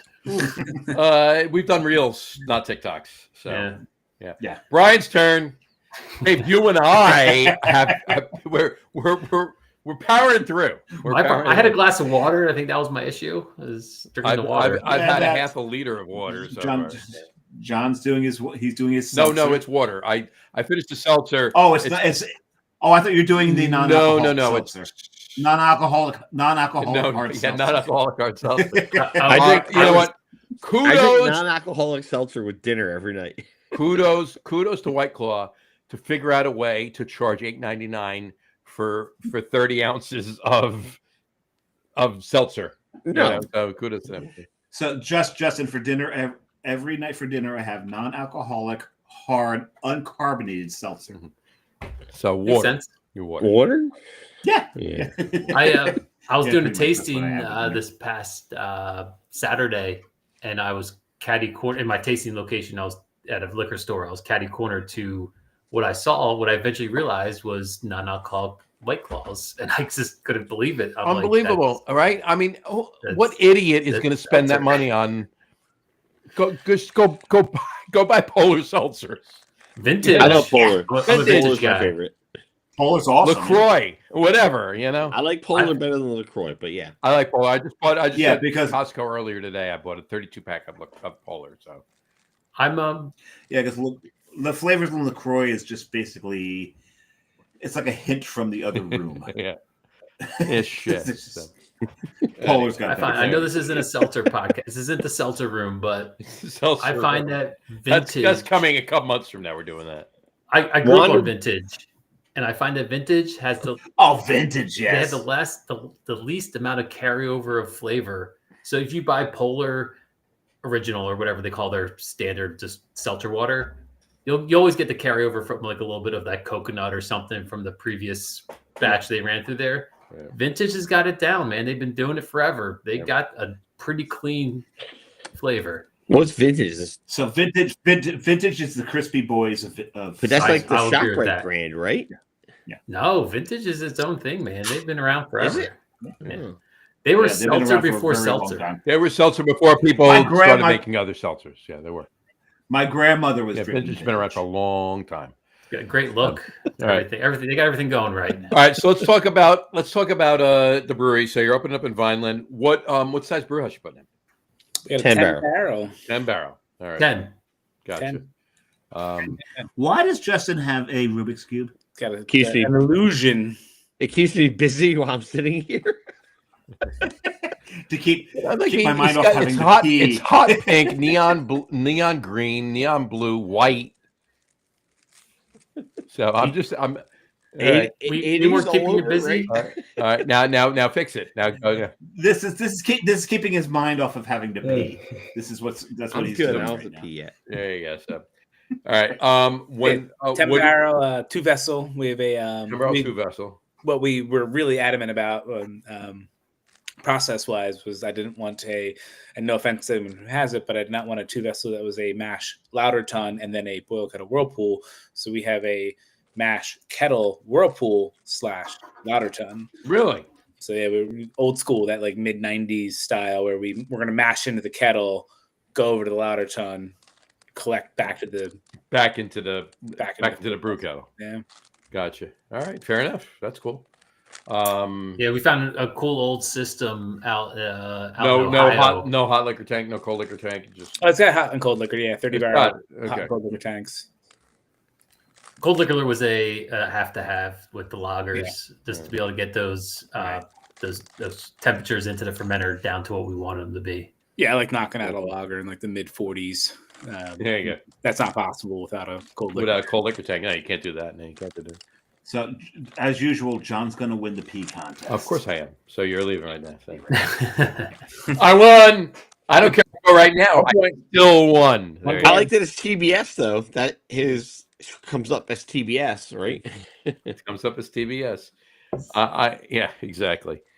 Anyway, so my what's your estimated? And granted, we all know that this is ish. What's your estimated opening time? Q4 this year. Q4. Yeah. All right. Yeah, the city says that it should be So spring next year. That's Yeah. what you're talking about. Shh. Q4.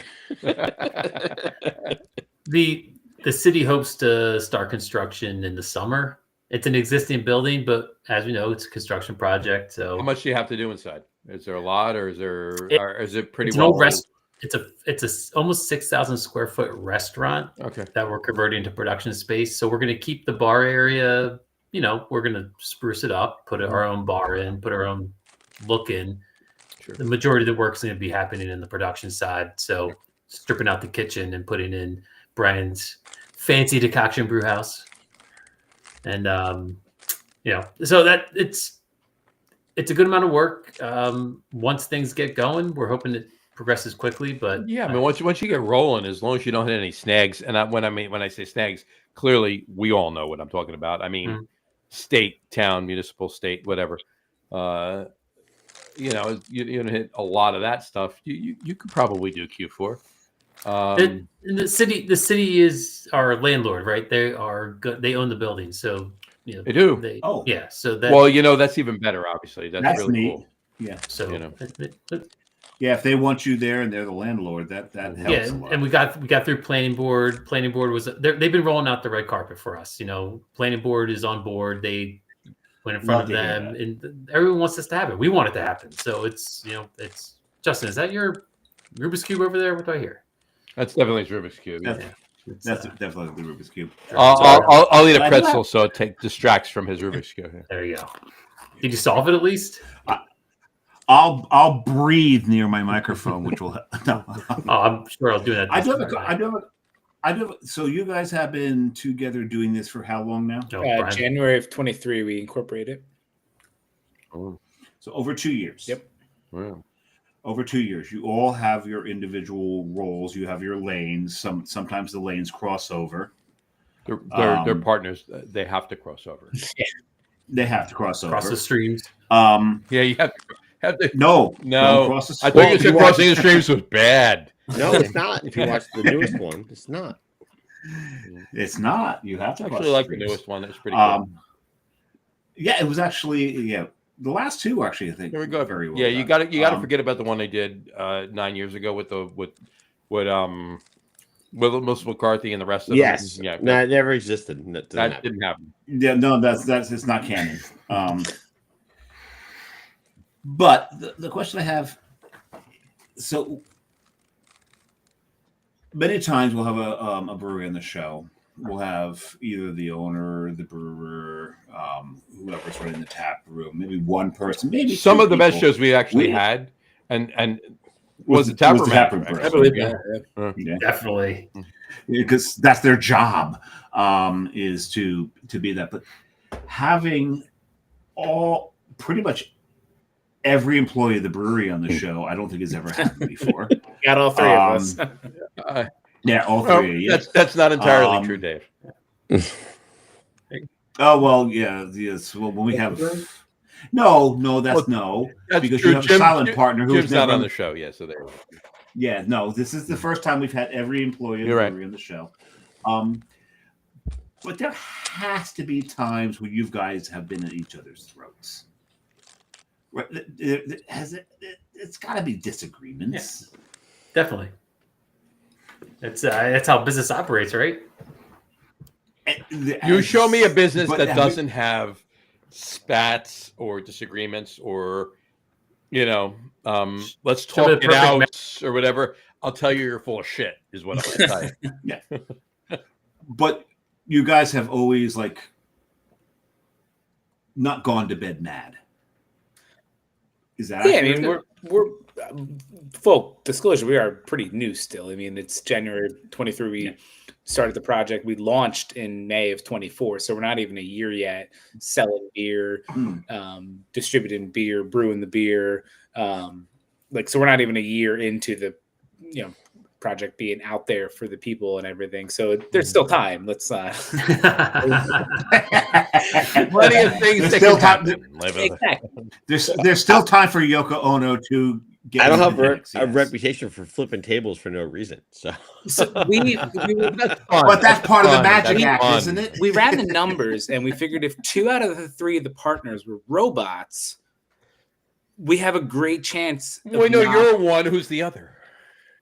Well, no, I thought it was a robot. Yes, you have to pick which one's which. That's the test. You can't say it though. That's the twist at the end of my movie. Spoiler alert: Justin's actually the robot. Okay. He's programmed with all the human emotion. I am the android. And I say, he keeps going and he keeps. You're the time shifting. Chris, he's the one who's he's the real one. He's the wild card right there. Yeah, he's the wild card right there. There you go. Anyway, all right. I really think Brian's lying to us right now. That's exactly what a robot would do. Exactly what it would do. No, he's the android. That's exactly what a robot would do. Claim he's an android. Maybe I'm right. Yeah, still the newlywed phase, but yeah, I think Brian, I have a question for you. Do you dream of electronic sheep? I dreamt there was a two. I know Justin gets the reference. My favorite Isaac Asimov is my favorite author, I think. So yes, that's actually Philip K. Dick. Sorry, yeah, you're right. But you mentioned Isaac Asimov at first, and that's in my head. I mean, very early. Something little. One has a dick in his name, the other one has an ass in his name. So I mean, Yeah. Well, funny because I used to manage bookstores or just work in bookstores. And one time when I was working in a bookstore, I actually managed the sci-fi fantasy section, and this guy came in, and we're just a customer, and we're talking sci-fi and fantasy, and we started talking about all these different books and all the different authors. And well, do you like Dick? He's like, oh, I love him. I'm like, Dick is the best. And it finally dawned on us, God, I hope no one can hear this conversation out of context. Philip J. Dick sci-fi is different than Ray Bradbury sci-fi. They're completely different. They're on the opposite ends of the spectrum of sci-fi. But they both pushed the boundaries in those different And the original Blade directions. Runner is way better than the remake of the Blade Runner. Just for the record. Oh hell yes! It is. John, what's your favorite Dick? Andy, of course. Because we're there you go. Because we're geeking out over dicks. Over here. That was a serious question. Oh my God, we're dick geeks. No, actually, it is Do Androids Dream of Electronic Sheep. There's more depth to the novel. Don't get me wrong. That movie, outside of Star Wars, is the greatest sci-fi movie I think has original ever Blade been Runner. filmed. Agreed. The original Blade Runner, hands down. Agreed. And just the actors they had in it with what's his name? Harrison Ford and Rucker Howard. Rucker Howard doing the whole Tears in the Rain speech that he completely extemporaneous. Oh wow, I know I'm drunk. I'm using extemporaneous in a sentence properly. I think we could. Well, we yes. never said anything about. We never said anything about English. It was just math, not grammar. Yeah, just math. We're not allowed to do. We can't go vocabulary. We're talking. We can't go vocabulary. So, but as much depth as that movie has, the book has a lot more depth. And like Rucker Howard, just a totally underappreciated actor. You know, who went from went from that to the Blind Fury movie where he was, a blind Vietnam veteran with the samurai sword, to the bearded hobo. The samurai sword? What do you mean samurai sword? Wow, the beer samurai has a samurai sword. Imagine that. Big surprise. Not a real one. That's a practice sword. And then he was the hunter in Snow White. What's the Snow White something black? The Charlize Theron Snow White movie. Snow White something black? Was like Shirley Temple Black? No, the hunter. No. Yeah, he was the hunter in it, and he was the only bright spot in that freaking movie. I'm a huge fan of We Can Remember For You Wholesale, the Total Recall. Oh yeah. Which one? Schwarzenegger or Colin Farrell? That's got to be the question, Justin. The first one. Come on. That's not a question at all. Colin Farrell. The first one's got the triple-breasted woman. I got to tell you this now. Hold on. I got to tell you the story really quick, and then we'll start wrapping things up. But I got to tell you the story really quick. All right. One of my partners in Coastal, right? Jim, the one we just mentioned that hasn't been on the show. The silent partner. Who drinks one year, beer a year, if that, actually. right? So anyway, years ago, 30 years ago at this point, right? So we're out drinking one night, and we wind up at a diner. It's 3:00 in the morning. What do you want? You want breakfast? Okay, so we're getting breakfast. We order breakfast. We get coffee. Now, coffee comes to the table, and we're sitting there.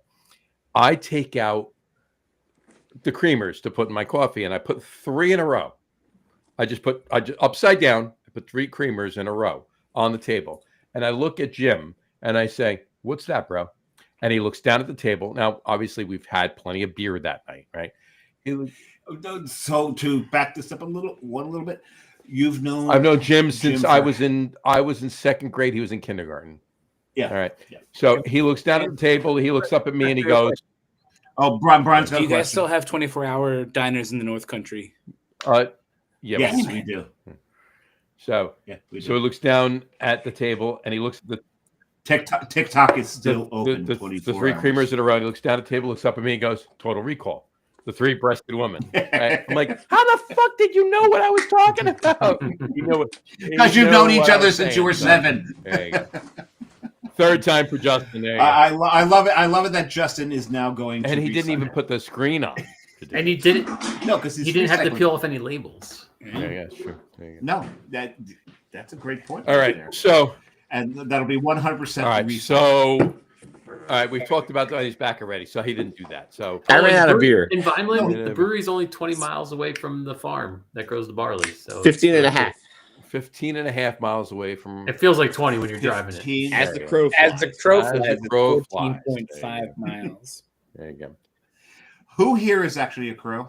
Oh, Brian might actually be a crow. He might be a shape-shifting and robot. I'm a crow. Robot. No, not a crow. What would you be? Is this in our top 3? No, we should make this top 3. If you could be keep talking, I'll be right back. I could be a murder.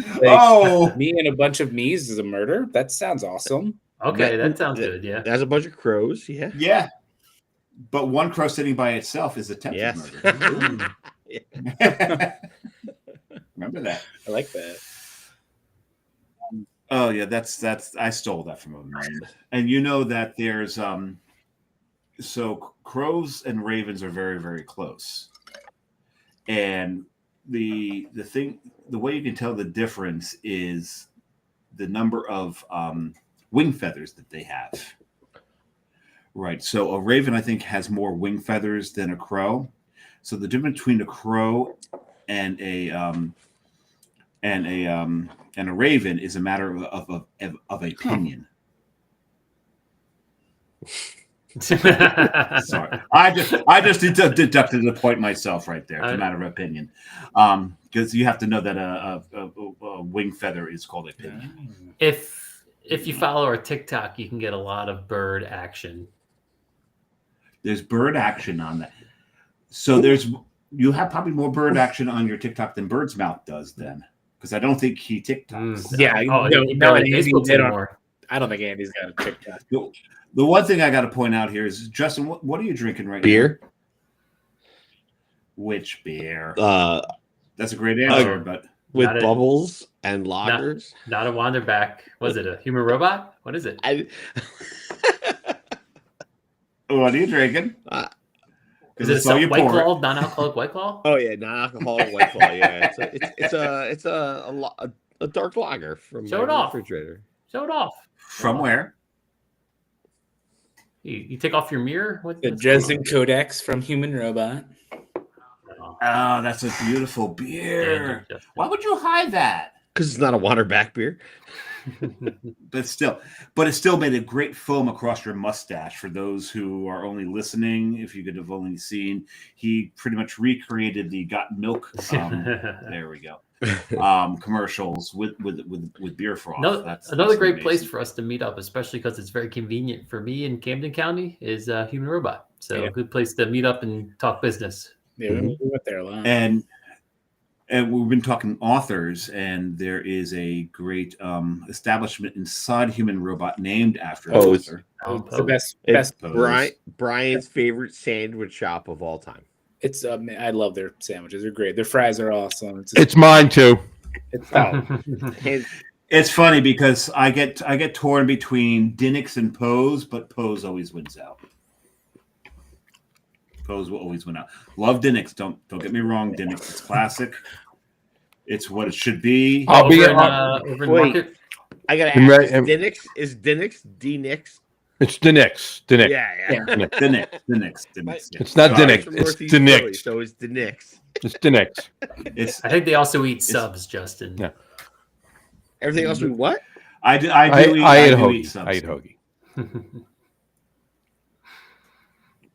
I eat subs, and I've lived in Rhode Island, so I also eat. He's grinders too. You eat grounders. Do you grinders? Not grinders. Grounders. What about grinders? In the oven. It's a grinder in the oven. There you go. Are you pregnant? If you take the sandwich and you He's put it got in a the oven, grinder. it's a grinder. He's got a grinder in the oven. Yeah. So a toasted sub or toasted hero is a grinder. Right. When I moved to New Jersey, I didn't know what a hoagie was because it was a sub or a grinder. Right. Where did you move Upstate from? New York. Okay. What? There's two.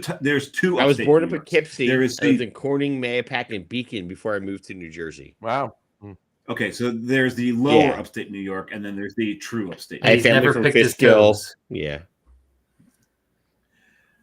There you go. Very cool. No, Pose is fantastic. We love Pose. Oh, we love Human Robot. We love all of them. Pose is fantastic. And I'll be at Human Robot on the first Sunday in May. Jess, every year she runs the Broadsheet 10 miler. Oh, nice. You run it too? Do you? This year, my first time. Is it? I ran it 6. Oh, wait a second. I've never seen that happen turned before. on? Yeah. How did that happen? For Justin. Why is that It's because I'm magic. And the rest of ours are not visible. Justin's was. It's not working for me. Especially to the listeners. There you go. Let's put it again for him. So to the listeners, every time that Justin does the thumbs up thing, somehow or another, this little thumbs up icon comes up, and none of the rest. Can't of you us also can... do like the hand? Oh, what was his name? Doug Henning. Doug Henning. Yes, Doug Henning. The rainbow. Yeah. Was that Reed? No, was that Reed? No, that was Lamar Burton. LeVar Burton. Oh yes, LeVar Burton. Jordy. Yep. Yeah. Next generation. And Electric Company was Morgan Freeman. Oh. He was on. He was. So anyway, but my point is, Jess runs. This is her 12th year running the Broadsheet 10 miler. I ran it 6 years. I did run it 6 years, and then I stopped. I'm like, and then I I signed up for it thinking it was a 10K, not a 10 miler. It's 10 miles. I weigh 270 pounds. I so- will get in touch with you. We will have beer at the Xfinity Center afterwards. So Okay, I'm there. all right. That's the only place he'll be. Okay, I'm so also going to have I water may back be the- beer on the In fact, I course. promise you, I will have beer at the Xfinity Center before you even finish. Oh, absolutely. I'm probably going to get cut before I finish. okay, so I'm a little happier now because I may be the oldest person on the program, but I'm not the heaviest. But I'm sure that Justin is more muscle than I've got Yeah. because he carries. I the am in kegs shape. I am in to- shape. to I'm in his shape. clients. Listen, Round is a shape. Round is a shape. Yeah. Round is a shape, All right, yes. yeah. But Justin is carrying like half kegs on his shoulder into the clients, aren't Not you? anymore. Not anymore. No. I haven't done that in about 20 something years. Yeah. So anyway, all right. But yeah. So anyway, so afterwards, we'll be at Human Robot and Pose. So that's what we do every year. That's a tradition. So we'll be there. So I'll keep you Okay. posted. No kids. Yeah. No kids. No kids. So for Wander Back, do you have any kind of ETA on the tap room? Or Talk about it, quarter four. anything that's Q4. Q4. I was peeing. Oh, probably maybe. when we Might have covered been. that. Yeah, Yeah, it's very bad. So best Q4. case Very scenario, everything breaks right. We're brewing September, October. Taproom opens. November, December. Yeah, Thanksgiving as like a stretch goal. Best case. Yeah. holidays. Best Two case two scenario. offerings on tap. Yeah. Yeah. Well, you need to keep us posted, and Well- clearly we'll talk. I mean, we've been communicating for a while now, so need to keep us posted. And Dave and I will definitely be down It there. would, Or Matt, it would down. be a bad. We'll be there. It would be a bad place to do an off-cycle show. We might do When they that. open. We might be able to do it, not a Tuesday night show, but one of our special shows that we do. That's what off-cycle. Okay. Yes. I was saying it the other way. That's all. Yeah. Okay. But no, I'm just thanking you for clarifying. I clarify what you clarifying meant. and enforcing. Oh yeah, we'll We'll have to figure out some sort of like beer fest too. They're opening up a convention. Our current warehouse is being converted to their new convention center. Is that right? So it'll be an interesting spot for someone to figure out how to do a beer fest there. If somebody does it, we'll come down. We'll be there. Yeah. Yeah, we'll definitely do it. Unless the Lager Room guys ever start their own beer fest. It's a possibility. We're We've too talked big about for we've that. talked about that. Way It probably too- won't happen. We but have. we've talked about it. So. You can market it. You can because market Mhm. we're too lazy. We like our sitting in our spaces, drinking our beer on Tuesday nights, talking, and there you go. it. Sitting on our ass drinking our beers. Yeah. But there will be articles up on these beers. I don't know if you saw that. I started doing these show beers this week. So, Justin, I want one of those. Is that chocolate filled? no, what is it actually? What is that? It's a Please don't say it's a cigar. I mean, Is it a Chinese finger trap? it's a Black Lily Tiger Black Works. nice, cigar. nice. Oh, Nice. it's a cigar. Nice. Okay. I have to. You're allowed to smoke on I the have show. by the to. way. I I'm just, not allowed to I smoke in just, my house. I just so, talked yeah, about no. that with I just talked Oh. about that with my son-in-law to be. I actually the Wednesday, so 3 weeks from tomorrow, I'll be picking up a bunch of cigars for the whole weekend for their wedding. So that should be. You're making me FYI, jealous. John knows I Cigars pair very, very well with Vineland craft beer. Is that right? Is that right? I've heard. Well, I will be bringing.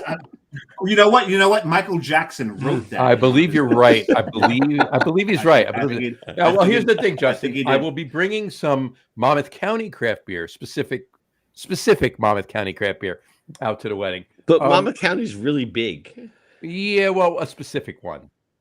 Yeah, there's a few. Maybe breweries one there. from like There's Red Bank. Ish. Is that maybe like has to do with? Oh, don't coastal bring foods? it. Don't bring Yeah, up Red Bank. we'll leave it there. Brian. More on that in a Don't- little bit. we'll- But we'll in talk that after- in that we'll talk area, no, after. it's still from Red Bank, right? But Coastal themes, right? something like that, right? Yeah. But There might be a it wave might be involved. something like that. But in any event, I wouldn't mind hauling out some Cumberland County beer too. You know, so We know guys. We're good. You know what, guy? I got a guy. You got a guy. Yeah. You got a guy. I got a guy. All right. Speaking to your North Jersey lingo. You got a guy. It always rolls back every now and then. Yeah. So. Anyway, all right. You guys have Anybody here in sanitation? no construction. Orthodox. There you go. Forget about it. Anyway. Yeah. All right. How you doing? So other than working on getting the tap room open, I'm stealing John's line here because the next thing he's going to ask, and I'm going to ask it for him.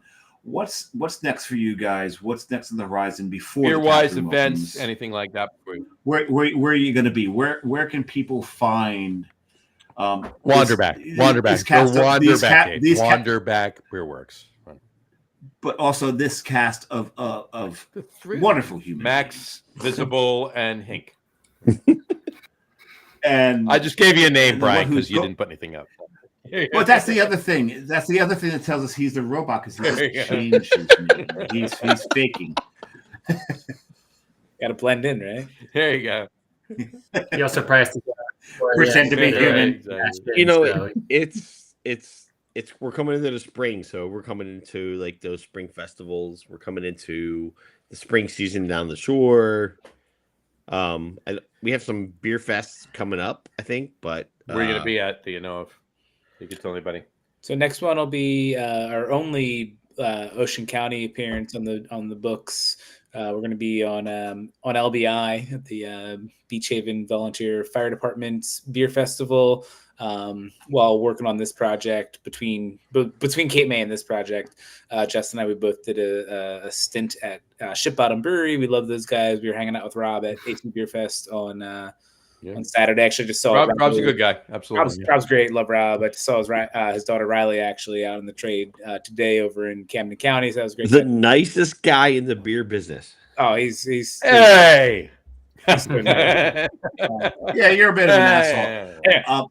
It's pretty funny because I saw I saw Ship Bottom beer. The last time I saw a can of Ship Bottom beer was actually last week.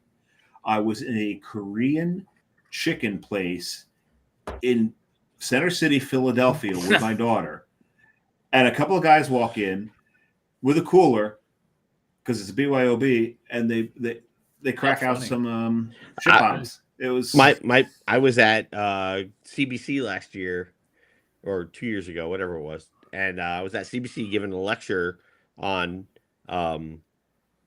just how to do retail, like how to do sales for craft beer, and I was at World Beer Cup for Ship Bottom, and we had just won a gold medal for the Mermaid Blonde that Brian had revamped that recipe and brewed it and whatnot, and so it was Brian's recipe that I was out there for that we won a gold medal with, and that was our like last stint at Ship Bottom.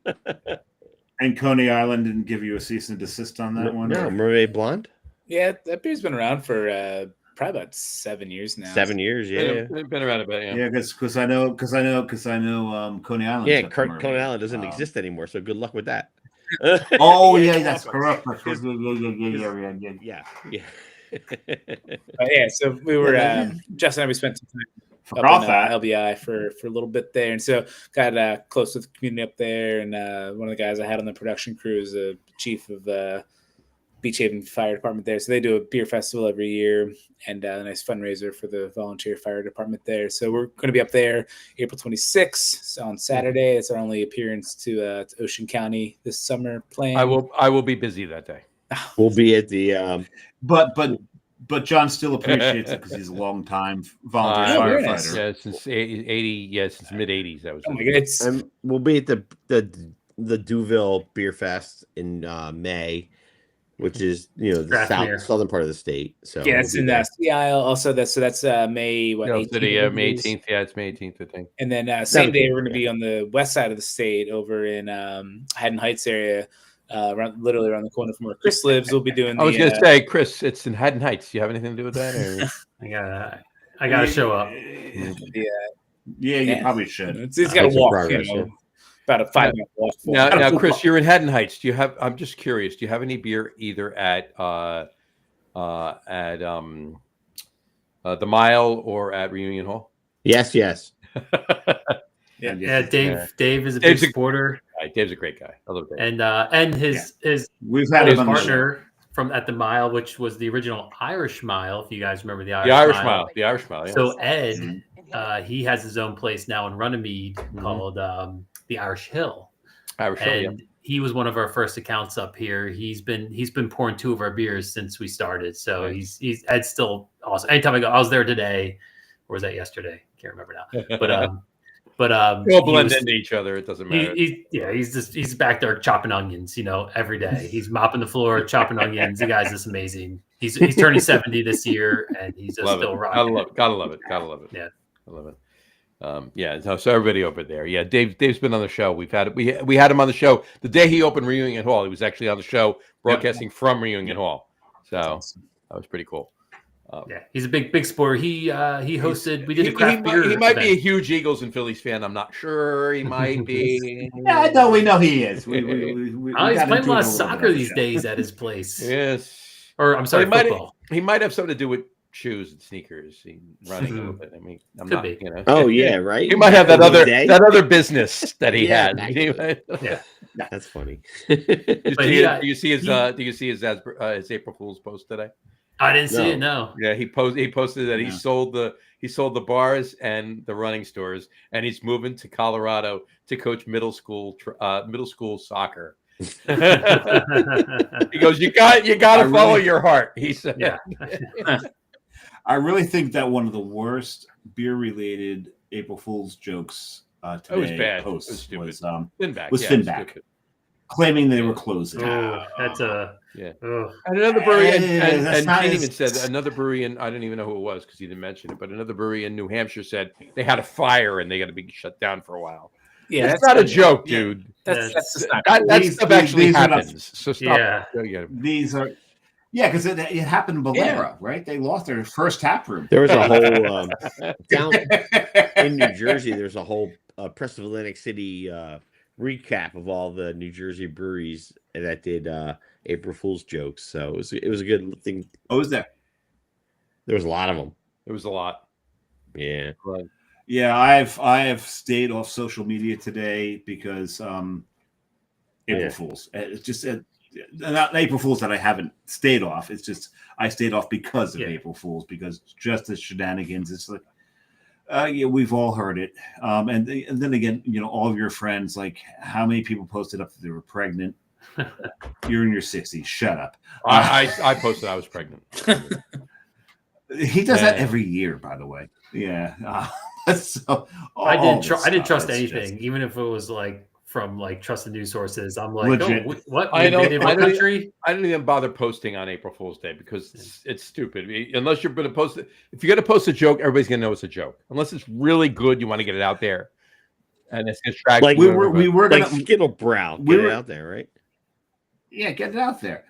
We were gonna. John and I were talking about. We were gonna post today that we are like the #1 craft beer podcast in the country, but that's not entirely it's wrong. But it's not an April Fool's joke per se. And You're #1 in somebody's decided heart. not Damn to. it. Yeah, exactly. Is in Brian Vogel's heart. Actually, There we go. that's Anyway. probably it. All You could right. have posted like you're gonna be 30 minutes late coming on the show. That's not a joke. That happens. Anyway. It's kind of our thing. All right. All right. So we've said where you can find the beer. Obviously, we said some events that you're going to be at. We talked about obviously your Q4 is what you're looking for. Folks, follow these guys. The beer is fantastic. It really is. It absolutely I'm is. not even blowing any smoke. The beer is fantastic. So not for nothing. When the box arrived and I pulled out 5 beers, I'm like, holy shit! I got to drink 5 beers in the show. Hold on. I wish I had a 6. That's all I got wish I left. had I'm having it right now.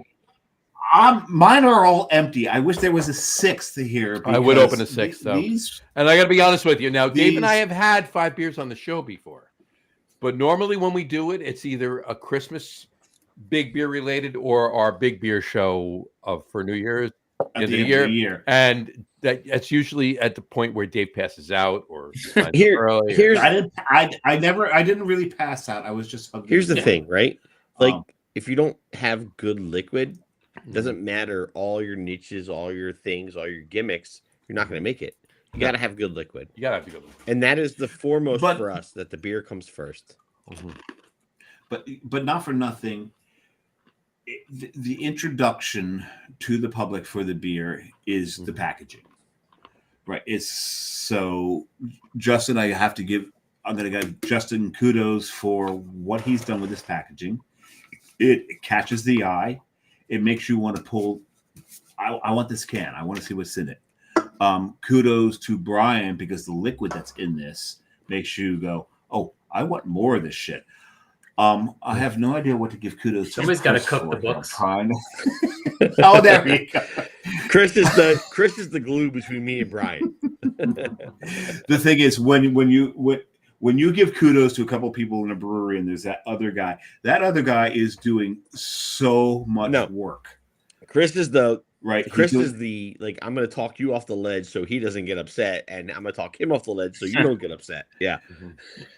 Right. So that's kind of John's role in Coastal, where you've got the genius brewer and other people in there, and John's got to keep everything together because everybody else that works in the brewery, in most breweries. So Chris is the sanity. And everyone else is nuts, and he's got to reel everything. Great perspective. And Chris does like the majority of our deliveries too. Chris delivers most of. Wait a second, he's the one with the half can on his shoulder. We all do sales, right? We all cover. I'm dragging it into an account. We all do a different. One on each shoulder. Yeah, okay, two I on got each you, shoulder, Justin. actually. It's just stacked up on his head. It's one of these, and you're got to balance some of your. That's it, man. That's waiting, but it works. You know? Wow. So Chris is beefier than he looks on camera. Oh, he's like from here up. He's the beefiest vegan you've ever met. I mean, he needs a lot of cheese. Come on now. Well, he's vegetarian. Vegetarian. No, vegan. If he says vegan, now because the beefiest vegan, which is a big difference because vegetarians don't have to ask. He's vegetarian. The beefiest vegan I've ever met is actually my co-host on the sports podcast. One of my two co-hosts on the sports podcast. Wait a second. No, Pete's a hell vegan? no.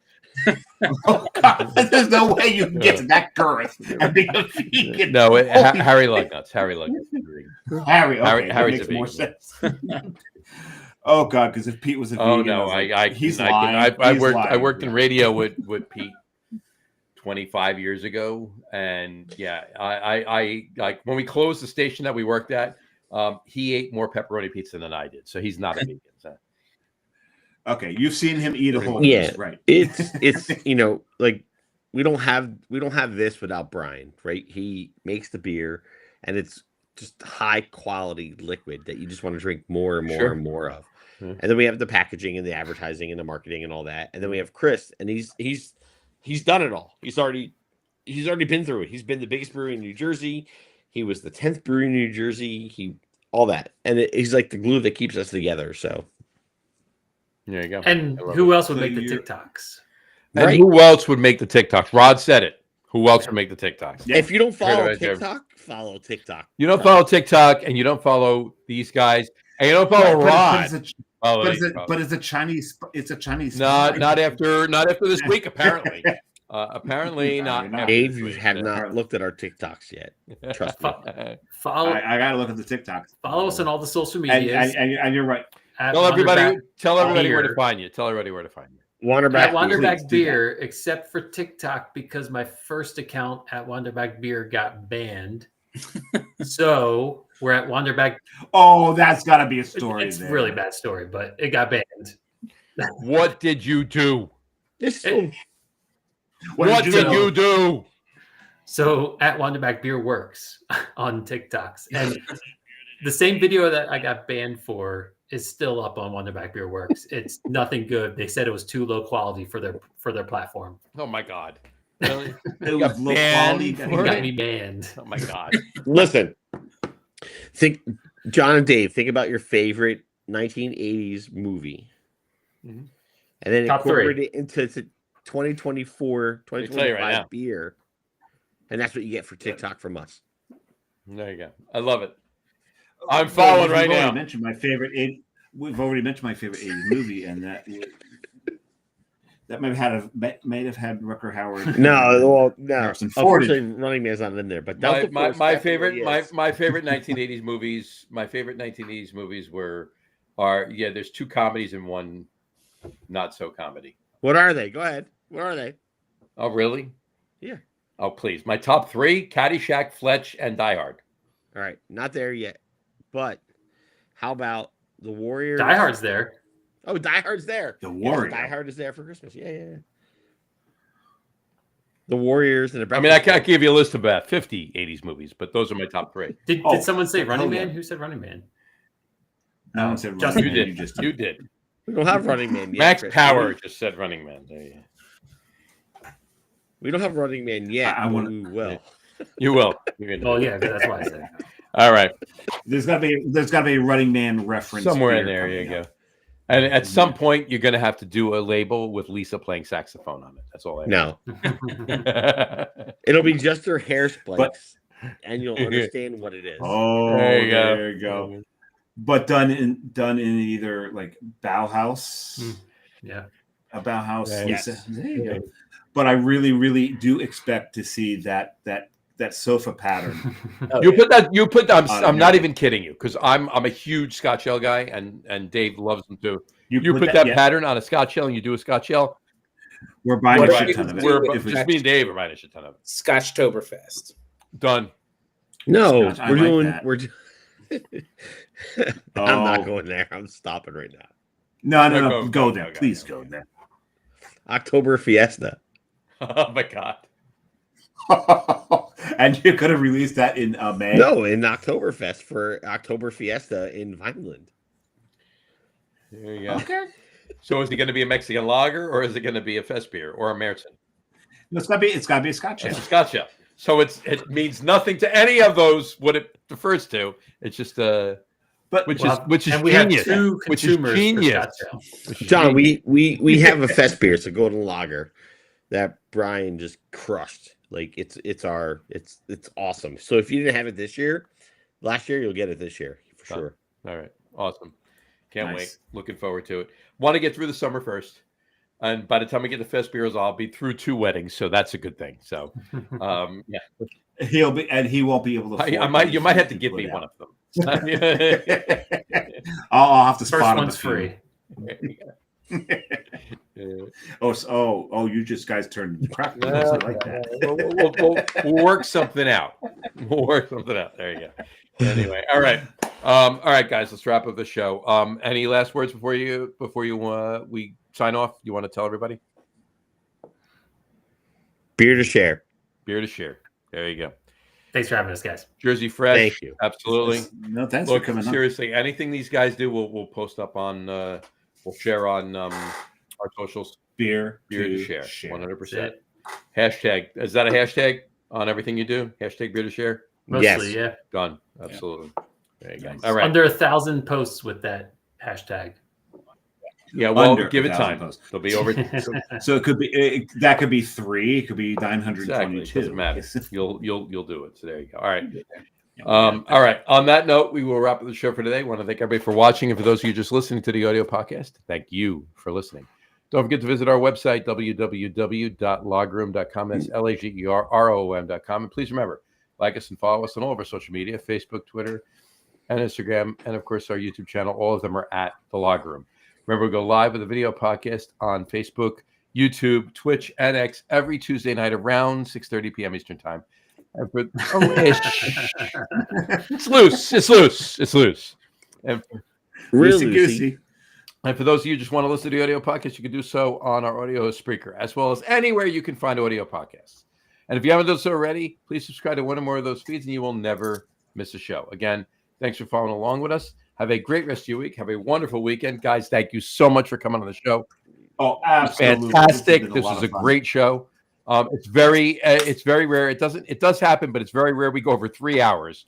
So holy crap. So thank you so much for coming on the show. Oh my God, Exactly. I'm in trouble. Oh my! And I still got to eat dinner. And we're all in the same time zone. Yes, we are. We're all- Yeah. There you go. Anyway, thanks. Oh, in 2 weeks I won't be. in Yes, this you time will. We zone. should. We're going. You're going. I can't There you wait. go. Anyway, have a great rest of your week. Have a wonderful weekend. Drink a lot of beer, but drink responsibly. And we will talk to you soon, folks. Take care, guys. Cheers. Cheers, guys. Thanks. I would cheers you, but I drank everything. That's This is awesome. Good. Don't sign off. We'll talk to you for a couple minutes before we talk. Oh, actually, you know what? I There got you Go go. Phils. Cheers, guys.